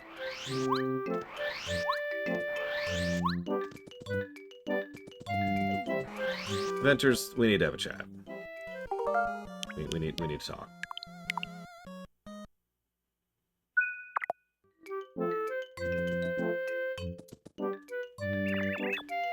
So, they're all happy that we actually beat the Goomba Bros. Excuse me, the Koopa Bros. Different group, different group. They're so happy they give us a salute.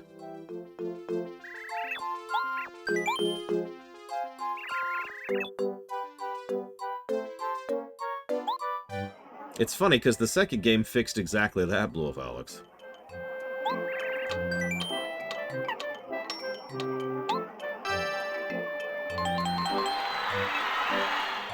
I know, random guy, it's crazy. Yay for star pieces. Then that is a grind wall, Czar. It may not be a stat wall, but it is still a grind wall. A grind wall can be all different kinds of, specifics, but at the end of the day, it's forcing you to sit down and grind. Really, Shadow Machine? Oh, that's going to be interesting. Anyways, I do want to get a leaf. I don't remember where the leaves are. There we go. There we go. Trust me, these leaves are going to be worth it someday, I swear.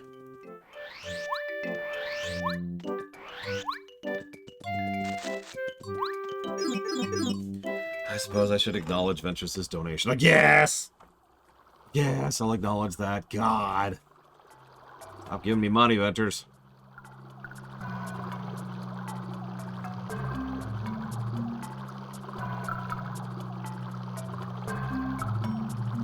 Well.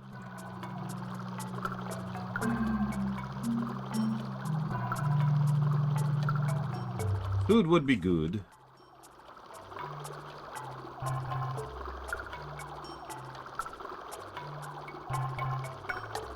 Oh god, yeah, the level barrier concept. For the record, I hate that. You know I'm anti-grind, but anti-grind does not mean screw you, stay low level. That's different, you know? That's just... It's just being a dick. I don't know how else to put that. Like, no, no, you're staying here. Okay. Anyways, thank you, Ventures, very, very much. You're sure you're getting something nice?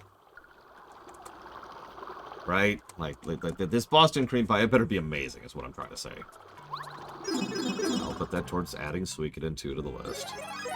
Final warp point. Not as useful, not gonna lie. However...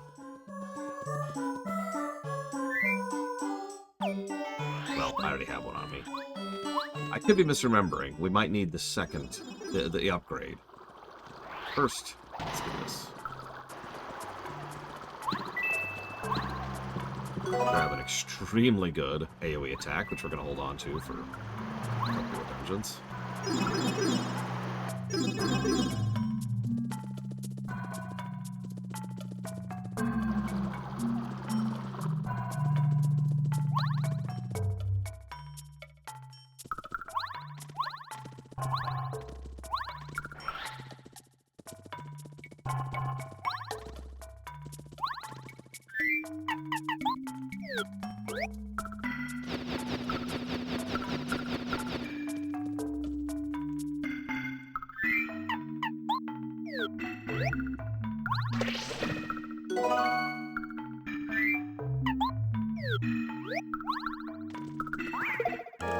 That's bad. Good news is I bothered to heal before we kept exploring, because I'm not an idiot.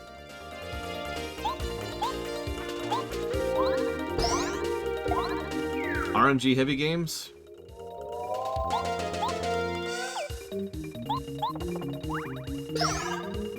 So, I can't pretend to be interested in RNG heavy games, because, I mean, honestly. But, so first of all, there's a concept called controlled RNG, which is actually something I'm very much in favor of. That's not what you're talking about. I just wanted to mention it because when the player has a degree of control and design over what can happen when, even though there's RNG involved, it tends to feel better for the player. A good example for that, let's say, just a random example, you're playing a D&D game, but you don't actually get to roll your dice on the spot. Instead, what happens is you pre-roll 5 dice, okay? So there's your 5 dice that you have to use for your next 5 dice rolls. You get to decide which roll goes to which requirement. Make sense? So you want to attack a guy, then you want to cast a spell, then you want to check a thing, then you want to talk to a person, and then you want to try and disable a trap. There's your 5 actions. You get to decide which dice goes to which action. Make sense? Now, as I was about to say, Rex, there are several rogue progressions, especially, but even rogue resets, which tend to have fairly good controlled RNG, and giving you, the player, a lot of choice in how exactly you apply that. But I'm one of those weirdos who doesn't think it feels good to get 5 misses in a row. You know what I mean? And to explain that statement a little bit more, some people, and there's no judgment here, that's actually pretty bad. Yep, okay. Some people, let's just run. Let's just run. Yeah, Fire Emblem's a good example of that kind of RNG. Okay, so that's what I thought. That's what I thought. So we actually need the next hammer upgrade to progress that way. Just wanted to make sure. Some people really like having a 1 in 20 chance of doing something, for lack of a better way to put that. Because to them, it feels awesome when they succeed. They get that extra yeah moment when they successfully get the thing that they really wanted. I'm not like that. I like certainty or control. It might be worth putting on right now. So for me, I look at that kind of situation, I just think, not my thing. I can actually name another example of this kind of a thing. In World of Warcraft, some people really like farming a dungeon over and over and over to get the specific drop they want, whether it's a cosmetic or a piece of gear or whatever. I am not one of those people.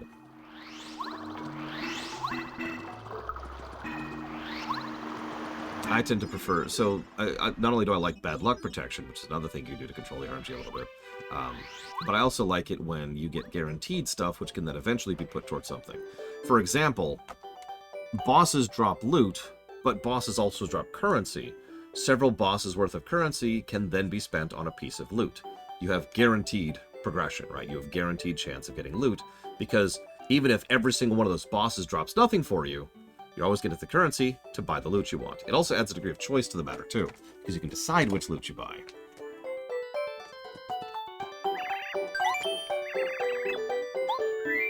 So let's go ahead and pop in a dried shroom, which restores 1 HP. Having said that, obviously that's kind of speaking in generics. Some games are all about the RNG, and that's fine.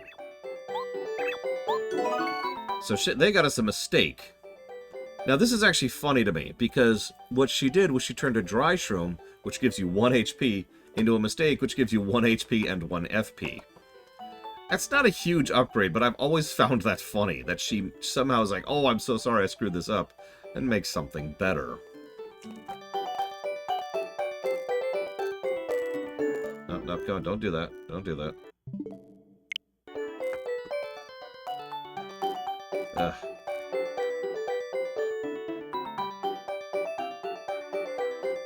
There we go.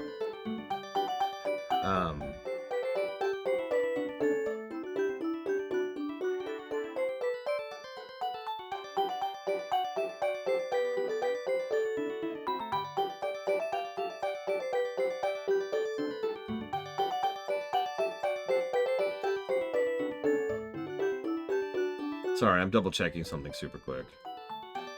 Looks like I can't actually do that yet, though.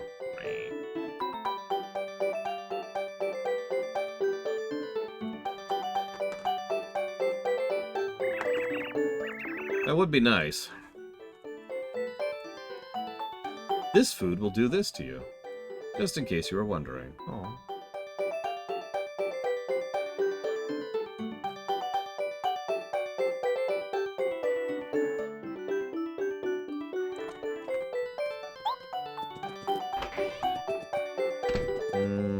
I've heard of Legend of Runeterra, but I've never actually played it myself.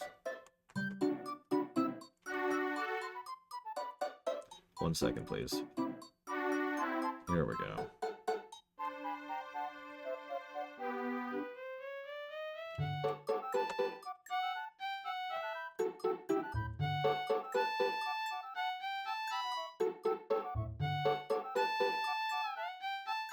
That's what I thought.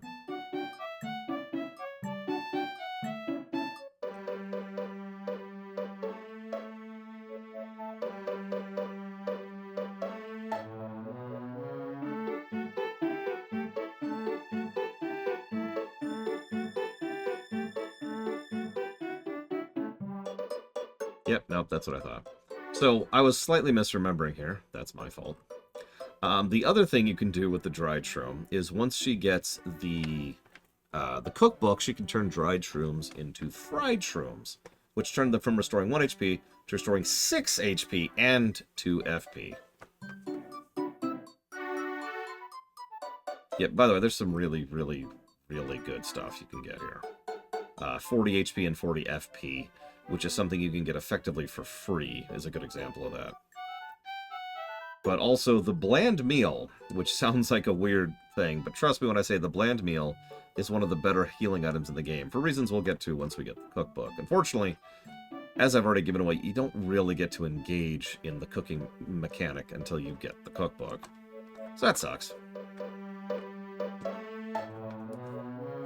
Okay, so we did that, and we did that, and we did that, and we're already up to date now. We're not doing that, so yeah, let's move on.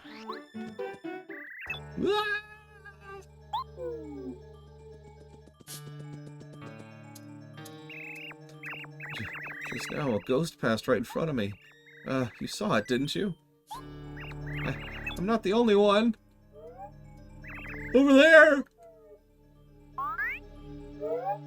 No, the other way!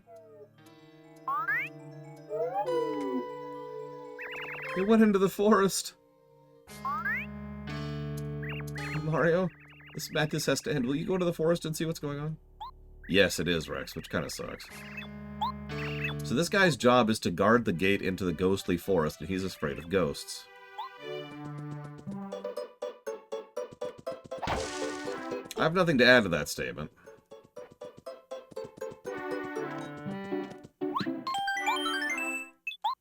Yes, Alex, it is a bootler.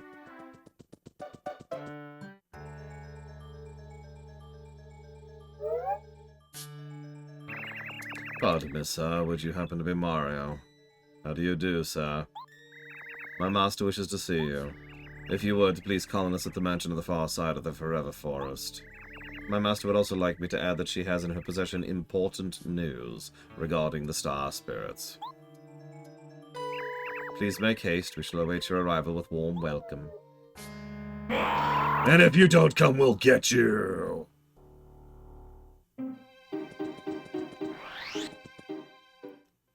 Chapter 3, The Invincible Tubba Blubba. One of the more interesting chapters. We'll see how this one rates. See you around, Razor Corrito. Have fun, be well. Take care. Huh, those are interesting directions. So, similar to the Dry Desert, this place actually has static placement, but only some of it. In other words, every cell that exists here is statically placed, but there also, if you go, how do I explain this? So, like, imagine a grid of all the places you can go, and, like, this route through them all exists, but if you go into any of the zones or the nodes that don't exist, you get reset to the beginning. Kind of like how Ocarina of Time did their thing in the way to the Lost Woods, thank you. I couldn't think of the damn name. The Lost Woods on the way to the Forest Temple. This is Forever Forest. The path ahead of here is extremely dangerous. Didn't you know that? You better go back. So that's your story. You're invited to Boo's mansion. You may pass, then. Listen carefully. If you want to get through this forest, you have to pay really close attention to your surroundings. If you choose the wrong path, you'll end up back at the forest edge before you know it. The areas around the correct paths always look slightly different from the others. Watch carefully. Yep.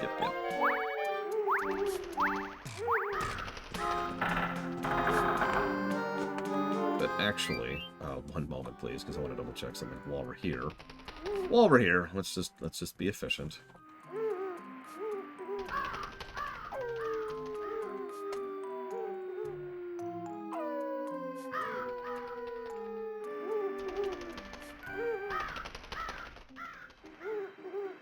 There we go. That's what I want.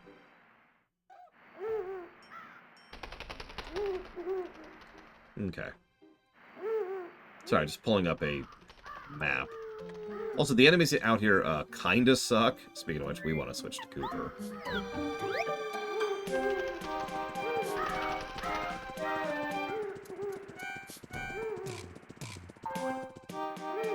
We've got the upgraded version of these jackasses from the beginning of the game. Chicken Big Macs. Are you a brave enough person to try them, Alex?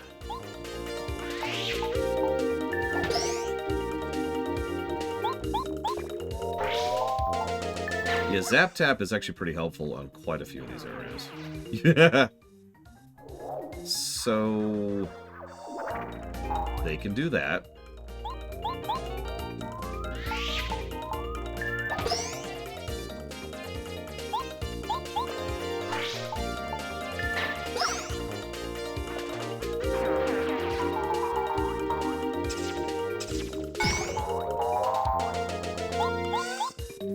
You know, ever since I just started doing every single defense early, that's really been helping out.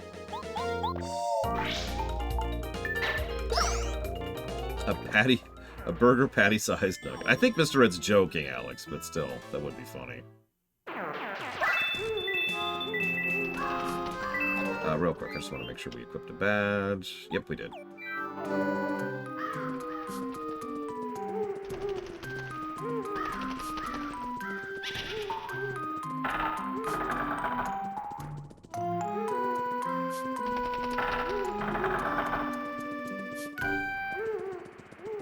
So we absolutely want to talk to him. Okay, sorry. Wrong guy, wrong guy.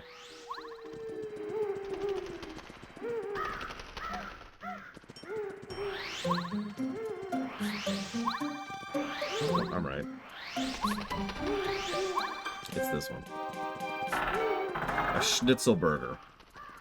Yeah, I'd be down. This is the one we want.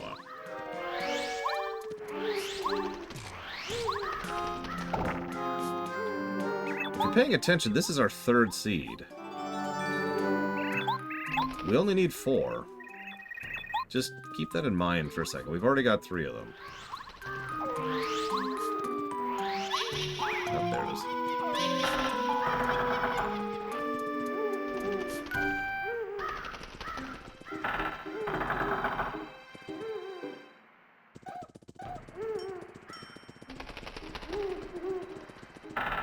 So this is the wrong way. And there's a secret that helps you get here. I did not mean to do that. Oh, thank God we have Spike Guard on. Okay. So Piranha Plants. First time we've encountered these. These are much higher tier than a lot of the other enemies we've been fighting so far. We're just gonna do this. Just push right through that. That's what 6 damage looks like, by the way. And since I know we have a heal at the end of this dungeon, we're going to go and use some FP on some of these fights.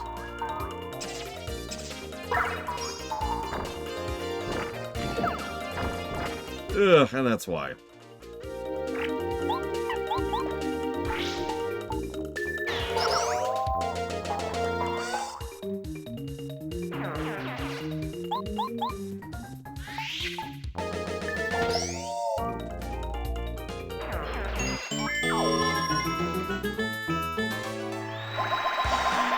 Oh, we were also close to a level, which I didn't even notice. Oops. Yeah, it's fine. The real thing we wanted is this. If I can get it, it's another HP up, and since we have nothing else to spend that on, and we conveniently just got a level... Oh, the bees are mean.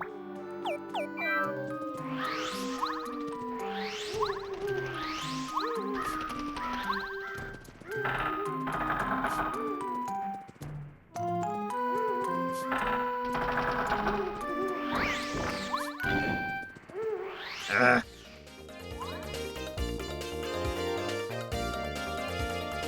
Okay. Well, once again, we do have a heal coming.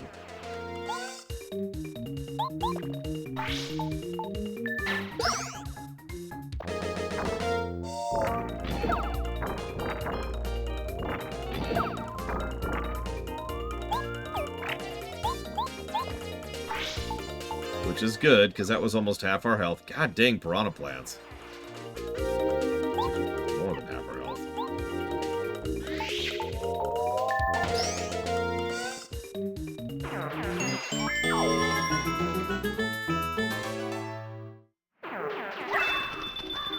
Oh yeah, by the way, you notice how some enemies give health and mana at the end of the fight? There's actually specifically badges that increase the amount you get. And it's one of the ways to regen in these games. The other way is there's something that slowly allows you to regen hearts and or flowers every turn. You can stack these effects, by the way.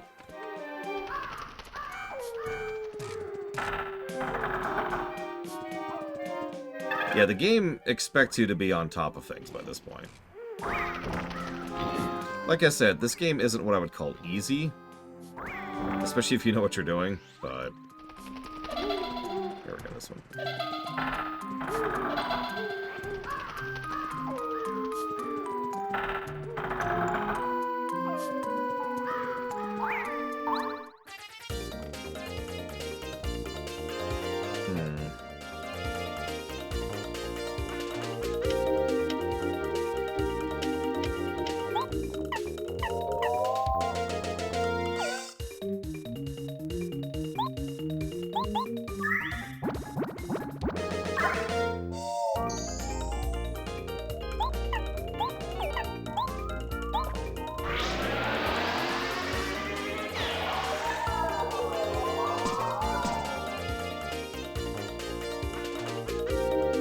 Oh yeah, no, it's actually funny. There's this really weird power curve in the game. Like, this is kind of true in the second game, but it's really true in this one. The early game is pretty easy. The mid game is actually kind of hard, and the late game actually gets kind of easier. Because as the game progresses, you just get access to more and more and more options. As you upgrade your companions, and as you get more badges, and as you get more levels, which usually means more badge points, and not just more badges in general, but like access to much more interesting badges, as builds start to flesh out, you just start to be able to do more. Your toolkit, I don't know what else to call it, your toolkit gets bigger. So there's Boo's Mansion. We're not actually going to Boo's Mansion, though.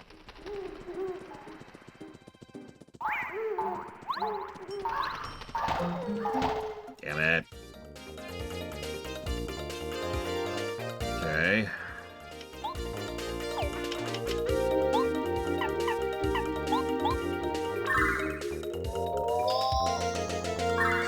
So we're gonna heal. Not that we need the health, really. But what we absolutely need is the mana.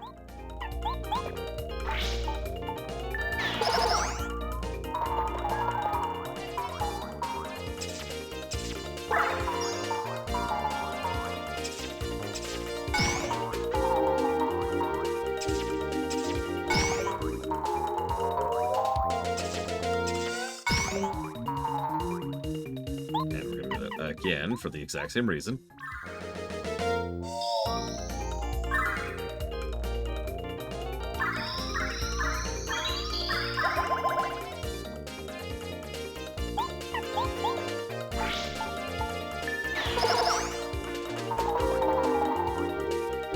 And that's the value of Cooper. Any questions?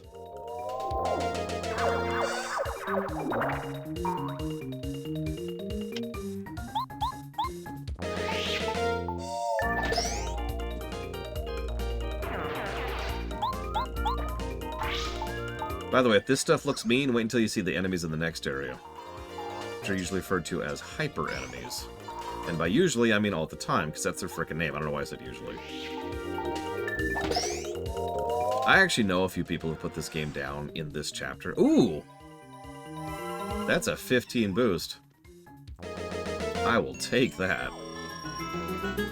It makes up for the earlier one.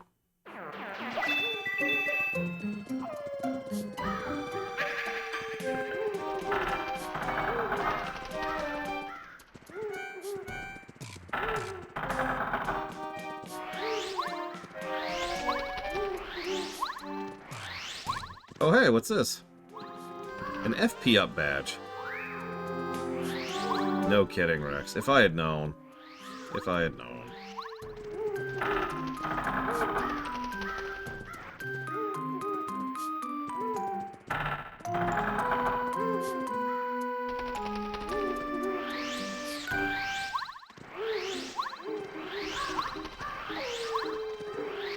And we're done. We've actually swept this area. That's all the side branches. Still, an HP up and an FP up. Not exactly shabby.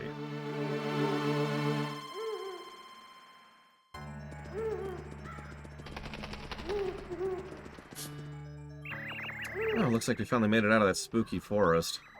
Hey, Mario, what do you bet that's the mansion the old Boo was talking about before? Yeah, probably.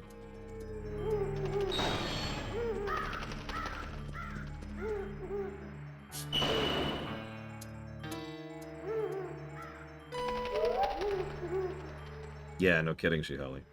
Welcome, sirs and madam. I'm pleased you made it through the Forever Forest. My master awaits you in the room highest up in this lovely mansion. So this is the first chapter that varies up things slightly.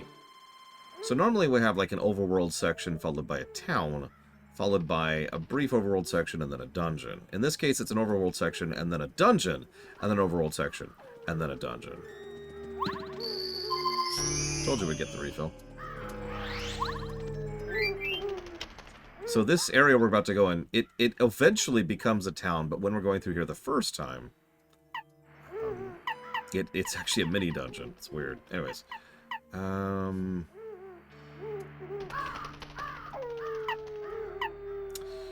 We don't need Spike Shield for the immediate future. And we're not going low enough to actually qualify for Close Call. So let's go ahead and grab FP Plus now. So now we have 15 mana and 20 health. Keep in mind, I have not leveled my health or my mana at all.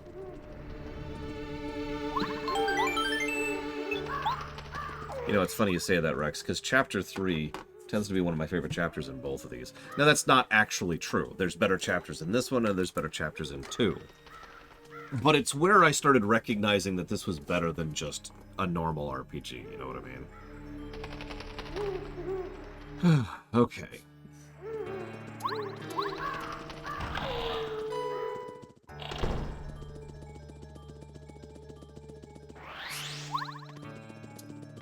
Okay, big old room. Kind of empty. A little drab. Lovely music. Some booze, for some reason. A lot of booze. This dude is wondering where he is. A boo. Don't worry about him. He's cool. A cool boo, one might say.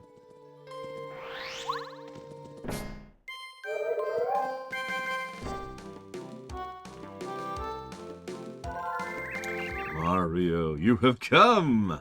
If you want this record, you must guess who holds it. They really like this type of minigame, don't they? Lady Bo will be very angry if you let him get it too easily, fellow boos. Do your best, like we practiced.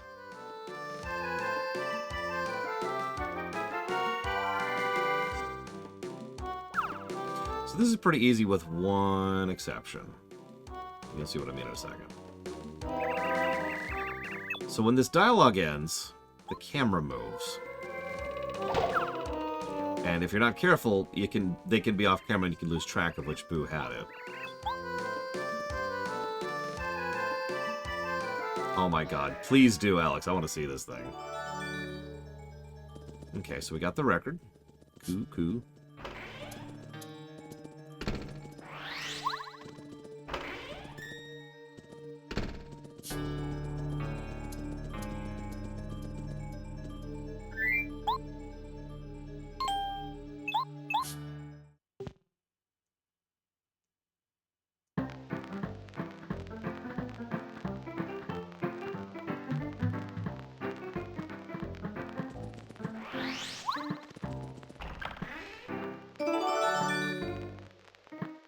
Oh no! Lady Bo gave me one job to guard the chest. She's gonna punish me so bad. Oh well. It's not like you can get anywhere without knowing how to use that weight. Hang on, did you already post the picture? I gotta see this thing. Hang on. Nope. God, I hate that feature.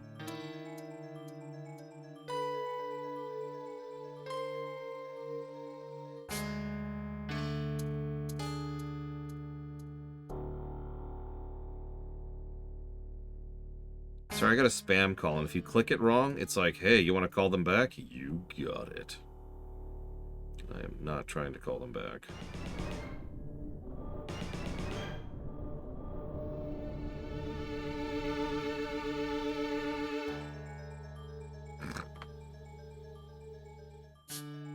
Wow. It really is just a chicken patty. I need to get one of those.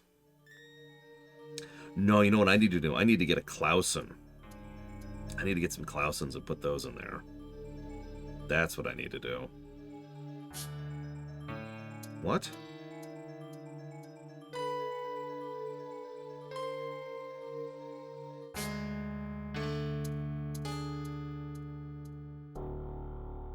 Has anyone ever heard of a game called The Ascendant? Because I just got an opportunity to plug for it, and I don't like to plug for games I've never heard of before. I know, weird. Sorry, it's a brand of pickles, Eternus, but I tend to mentally call it a type of pickle. Have you ever had a pickle that's more vinegar than sweet and very crisp? That's a Clausen. If you ever had a pickle that's kind of softer, chewier, that's usually those are more sour too. And then you have sweet pickles, which is a whole other different thing.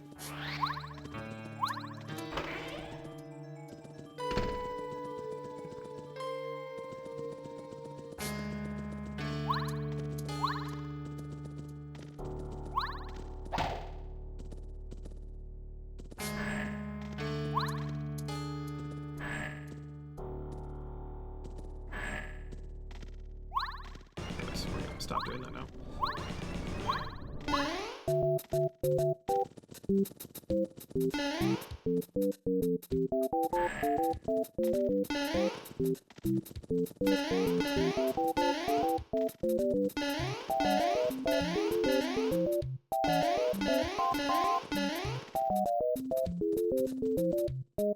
I have nothing to add to this.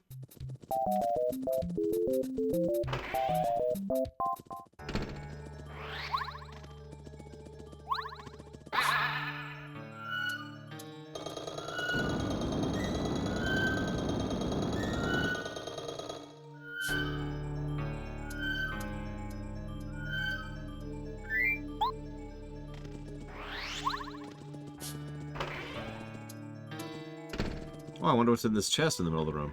Oh my god, it's gonna kill me! Nah, boos aren't actively malicious. In fact, we've actually talked about this before, because this has come up in Mario lore. Boos aren't, undead. There's actually another category of entities which are undead in the Mario setting. Boos are Fae. Now, they're less malevolent Fae, but they're still Fae. They like to poke and play and mess with and all kinds of weird stuff. They've got their own thing going on, but they're not actively malicious, unlike some of the undead.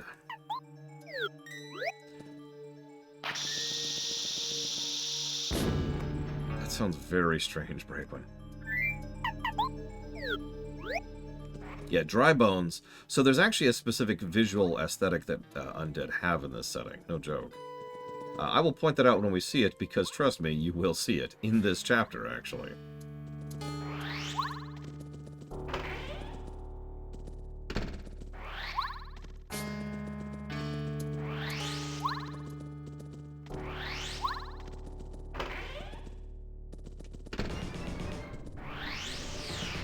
Huh.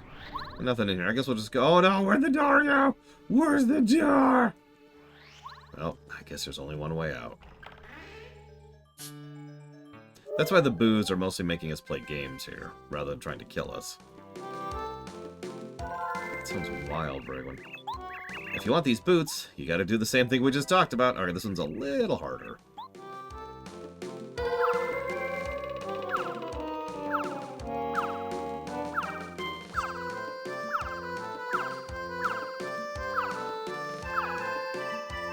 Just a little, though.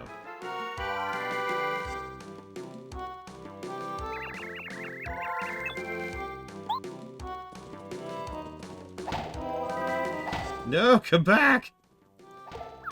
There we go. So now our jump power is increased, just like our hammer power.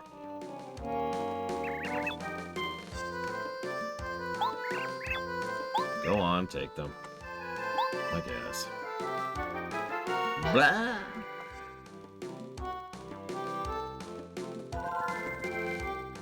This boo appeared as soon as he took the boots. It looks like he might have some useful information. Well, let's talk to him then. So he's telling us about a little trick.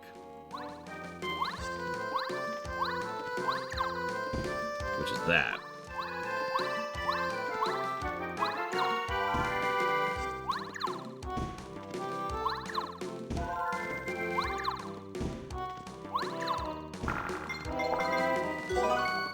And that's how we get a fairly large number of star pieces. Like 30 of them or something like that.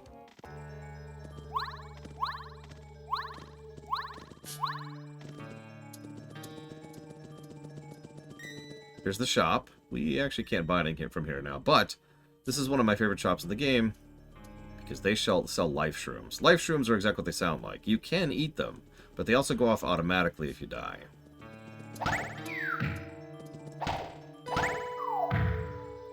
That's a good question, Turnus. I do not know.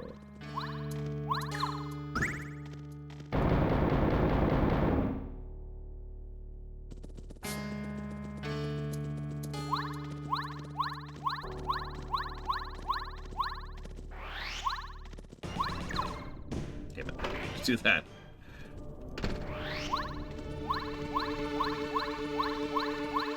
Oh, hey, this chest is in the middle of the room. Nah.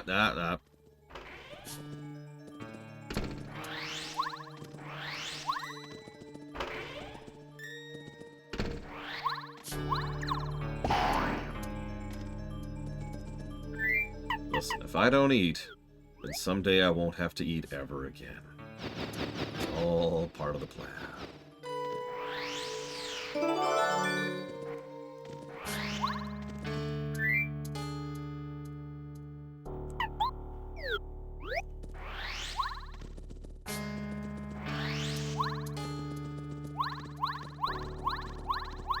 Yeah, that we actually talked about that during the discussion of Luigi's Mansion 3.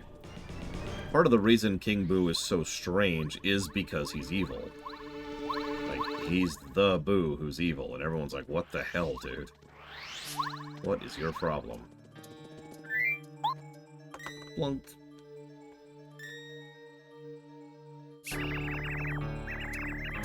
Ah, nice to be back inside my frame after so long. I didn't even tell you to go find the drawing. You solved the riddle on your own. Are you just lucky or what? Maybe it's just a coincidence.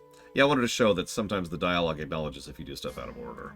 In any case, you managed to stumble on my secret in the way of the upper floor. Just jump into the drawing, I'll take care of the rest. You've earned it. And that's the mini dungeon.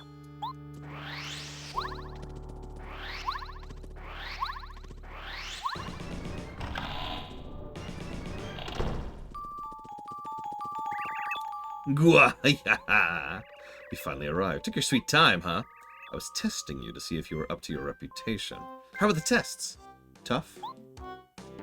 So here's the other fan favorite character from Paper Mario 1. In fact, Bo and Parakarry are so much fan favorites that they're the only secondary characters who actually show up in the second game. My name is Bo. Glad to finally meet you. I am Bootler, the butler. I'm Lady Bo's humble servant. The reason I asked you here is I need a favor. Bootler, give him the rundown. Course, milady. Mario, do you know the area near here called Gusty Gulch? A hill rises at the top of the gulch, and upon there sits the castle of Tubba Blubba. He's a monster, and he eats us. Ghosts. Boos are his favorite food. Many friends have been eaten. We've tried attacking the evil fiend to save our friends, but Tubba Blubba is far too strong for us Boos to slow him down even slightly. He seems invincible. That's why he's known as the invincible Tubba Blubba. There's hope, however. If the rumors are true, then Tubba Blubba has a secret he closely guards, and that secret is probably something that relates to his weak point. So, Mario, I want you to find out his secret and defeat him. You'll do it, won't you? Of course, you'll get a reward for doing this as service. If you beat Tubba Blubba up, I'll let you have this.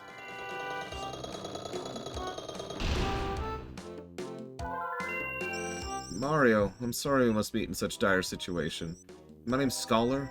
I escaped from Tubba Blubba's castle, but I was in a quite weakened state when I met outside. As a result, I couldn't go back to the sky at first. I tried to head for the Shooting Star Summit to make the leap to Star Haven, but I came lost in the forest. While hunting away for out, I was captured by the booze. Now here I am. I don't know what to say. What do you think, Mario? Not such a bad deal, is it? You would have had to fight Tubba Blubba to save the Star Spirit anyway, right? This way you help us booze, too. Besides, I'm going with you. I'll help you like no one else can. My lady, what did you say just now? You at Tubba Blubba's castle? Quite out of the question. I simply cannot allow you to put yourself in such danger. Still your tongue, Bootler. I have seen too much suffering caused by Tubba Blubba. I wish to see him punished with my own 2 eyes. Besides, Mario will need me. There's no way he can reach the castle without my power. Oh, alas, Lady High Bootler will accompany you. It is my sworn duty to see no harm befalls you. The ancestors demand it. I will be at your side, always. Stop that nonsense! I'm not a child anymore. I'll be fine. You wait here for my return. Lady,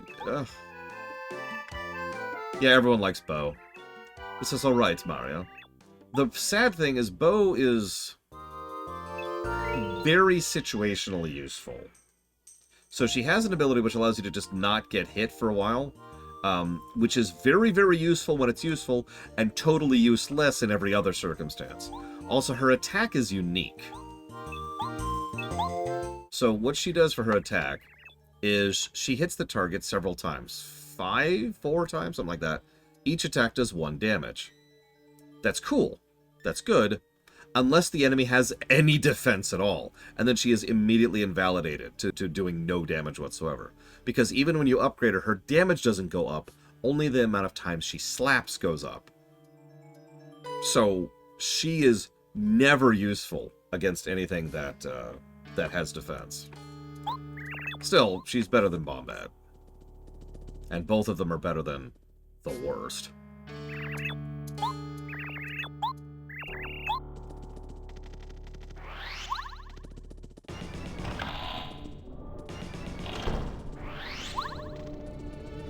In all of fiction, Eternus? Oh, jeez, I don't know.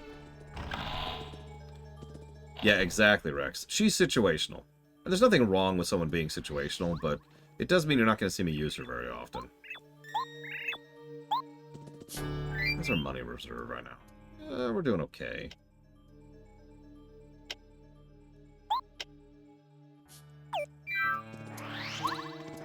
Let's, be lost?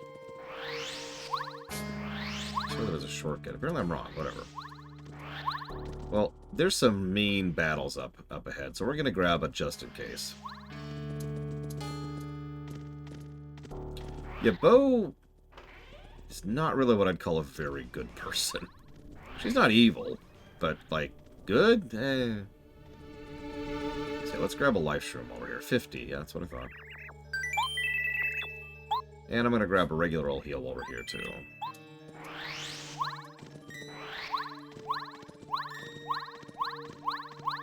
Quick change is certainly something that I've seen certain builds built around.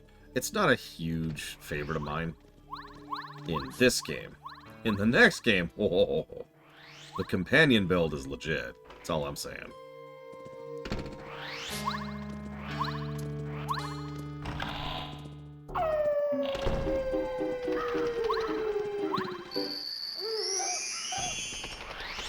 Come on.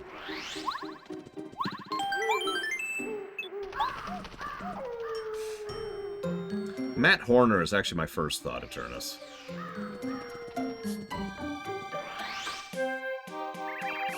Go ahead, open it. Oh yeah, if we tried to do this earlier, they'd be like, nope. So, totally different vibe from the forest. Got some Spanish guitar going on here. Mario, we're on our way. Are you scared? Not really, no.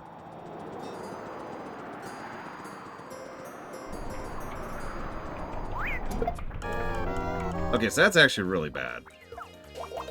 So these are Hyper Goombas. Let me swap here. Let's get some stuff on the screen. This is a Hyper Paragoomba. They're Hyper Goombas with wings. Max HP 7, attack power 1, defense power 0. However, sometimes they charge their attack power. The charged attack does 8 damage.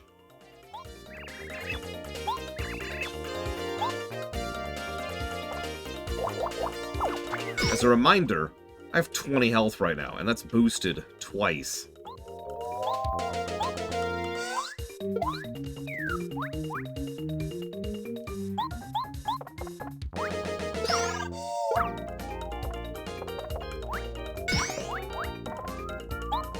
So, I already mentioned this earlier, so forgive me for talking about it too early, but yeah, these are the hyper enemies.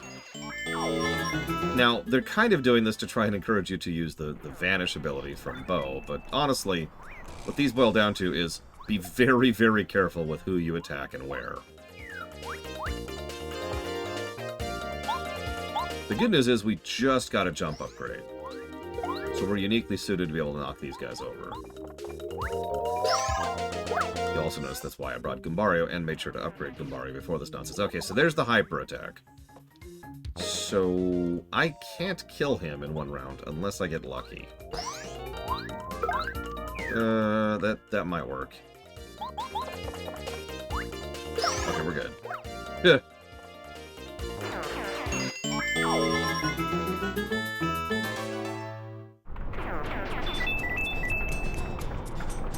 So anyways, you also notice, and you can always tell, we're still about at the right level for where we should be, because enemies give 3 to 4 experience each. That's when you know where you're at the level you should be, the yellow line, as we'll talk about more when we get to the WoW stuff.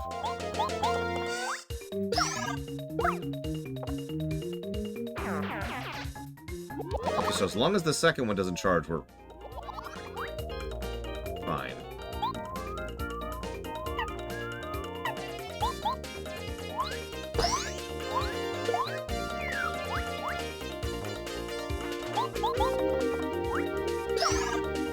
So I guess we're going to see this in action.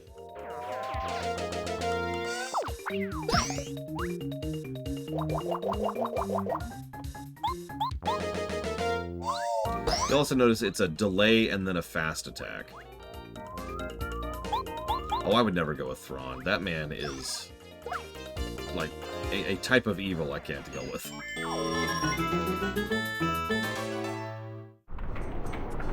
Coins! Okay, we haven't had coins yet. I'll take it. But no, I'd rather have someone I can actually work with. Like Riker. Oh, Lady Bow, what a surprise seeing you. You know, your ladyship, you really shouldn't come around here. It's dangerous. Tubba Blubba could come here at any time. I know, I came here to teach that Tubba Blubba a lesson. Bring him on! When was the last time he came through here? Why, just yesterday, lady. It was horrible. This time he ate Herbert. Oh, it was gruesome. Poor Herbert. He was so dark and depressing. What a terrific boo. Oh no, not Herbert. Oh, Tubba Blubba, he must be stopped. Also, really quick aside. There's a really minor touch that most of the Toads and Koopas and Boos and all the other races that have to be in specific spots, they look a little bit different to convey the fact that they're a different cultural group, right? Like the brown Boos here, or the kind of sandy-looking Boos, because they're out in this area instead of in the forest. I like those little touches. It's just a nice little tidbit. Listen, everyone, don't fear. We're on our way to defeat Tubba Blubba once and for all. That monster has eaten his last Boo meal. Your bravery is inspiring, but you know he's called the Invincible Tubba Blubba. Please be careful. It'll be fine. It also is dinner time. So we're going to go ahead and make our save slot here. And tomorrow we'll go fight the Invincible Tubba Blubba. I'll see you.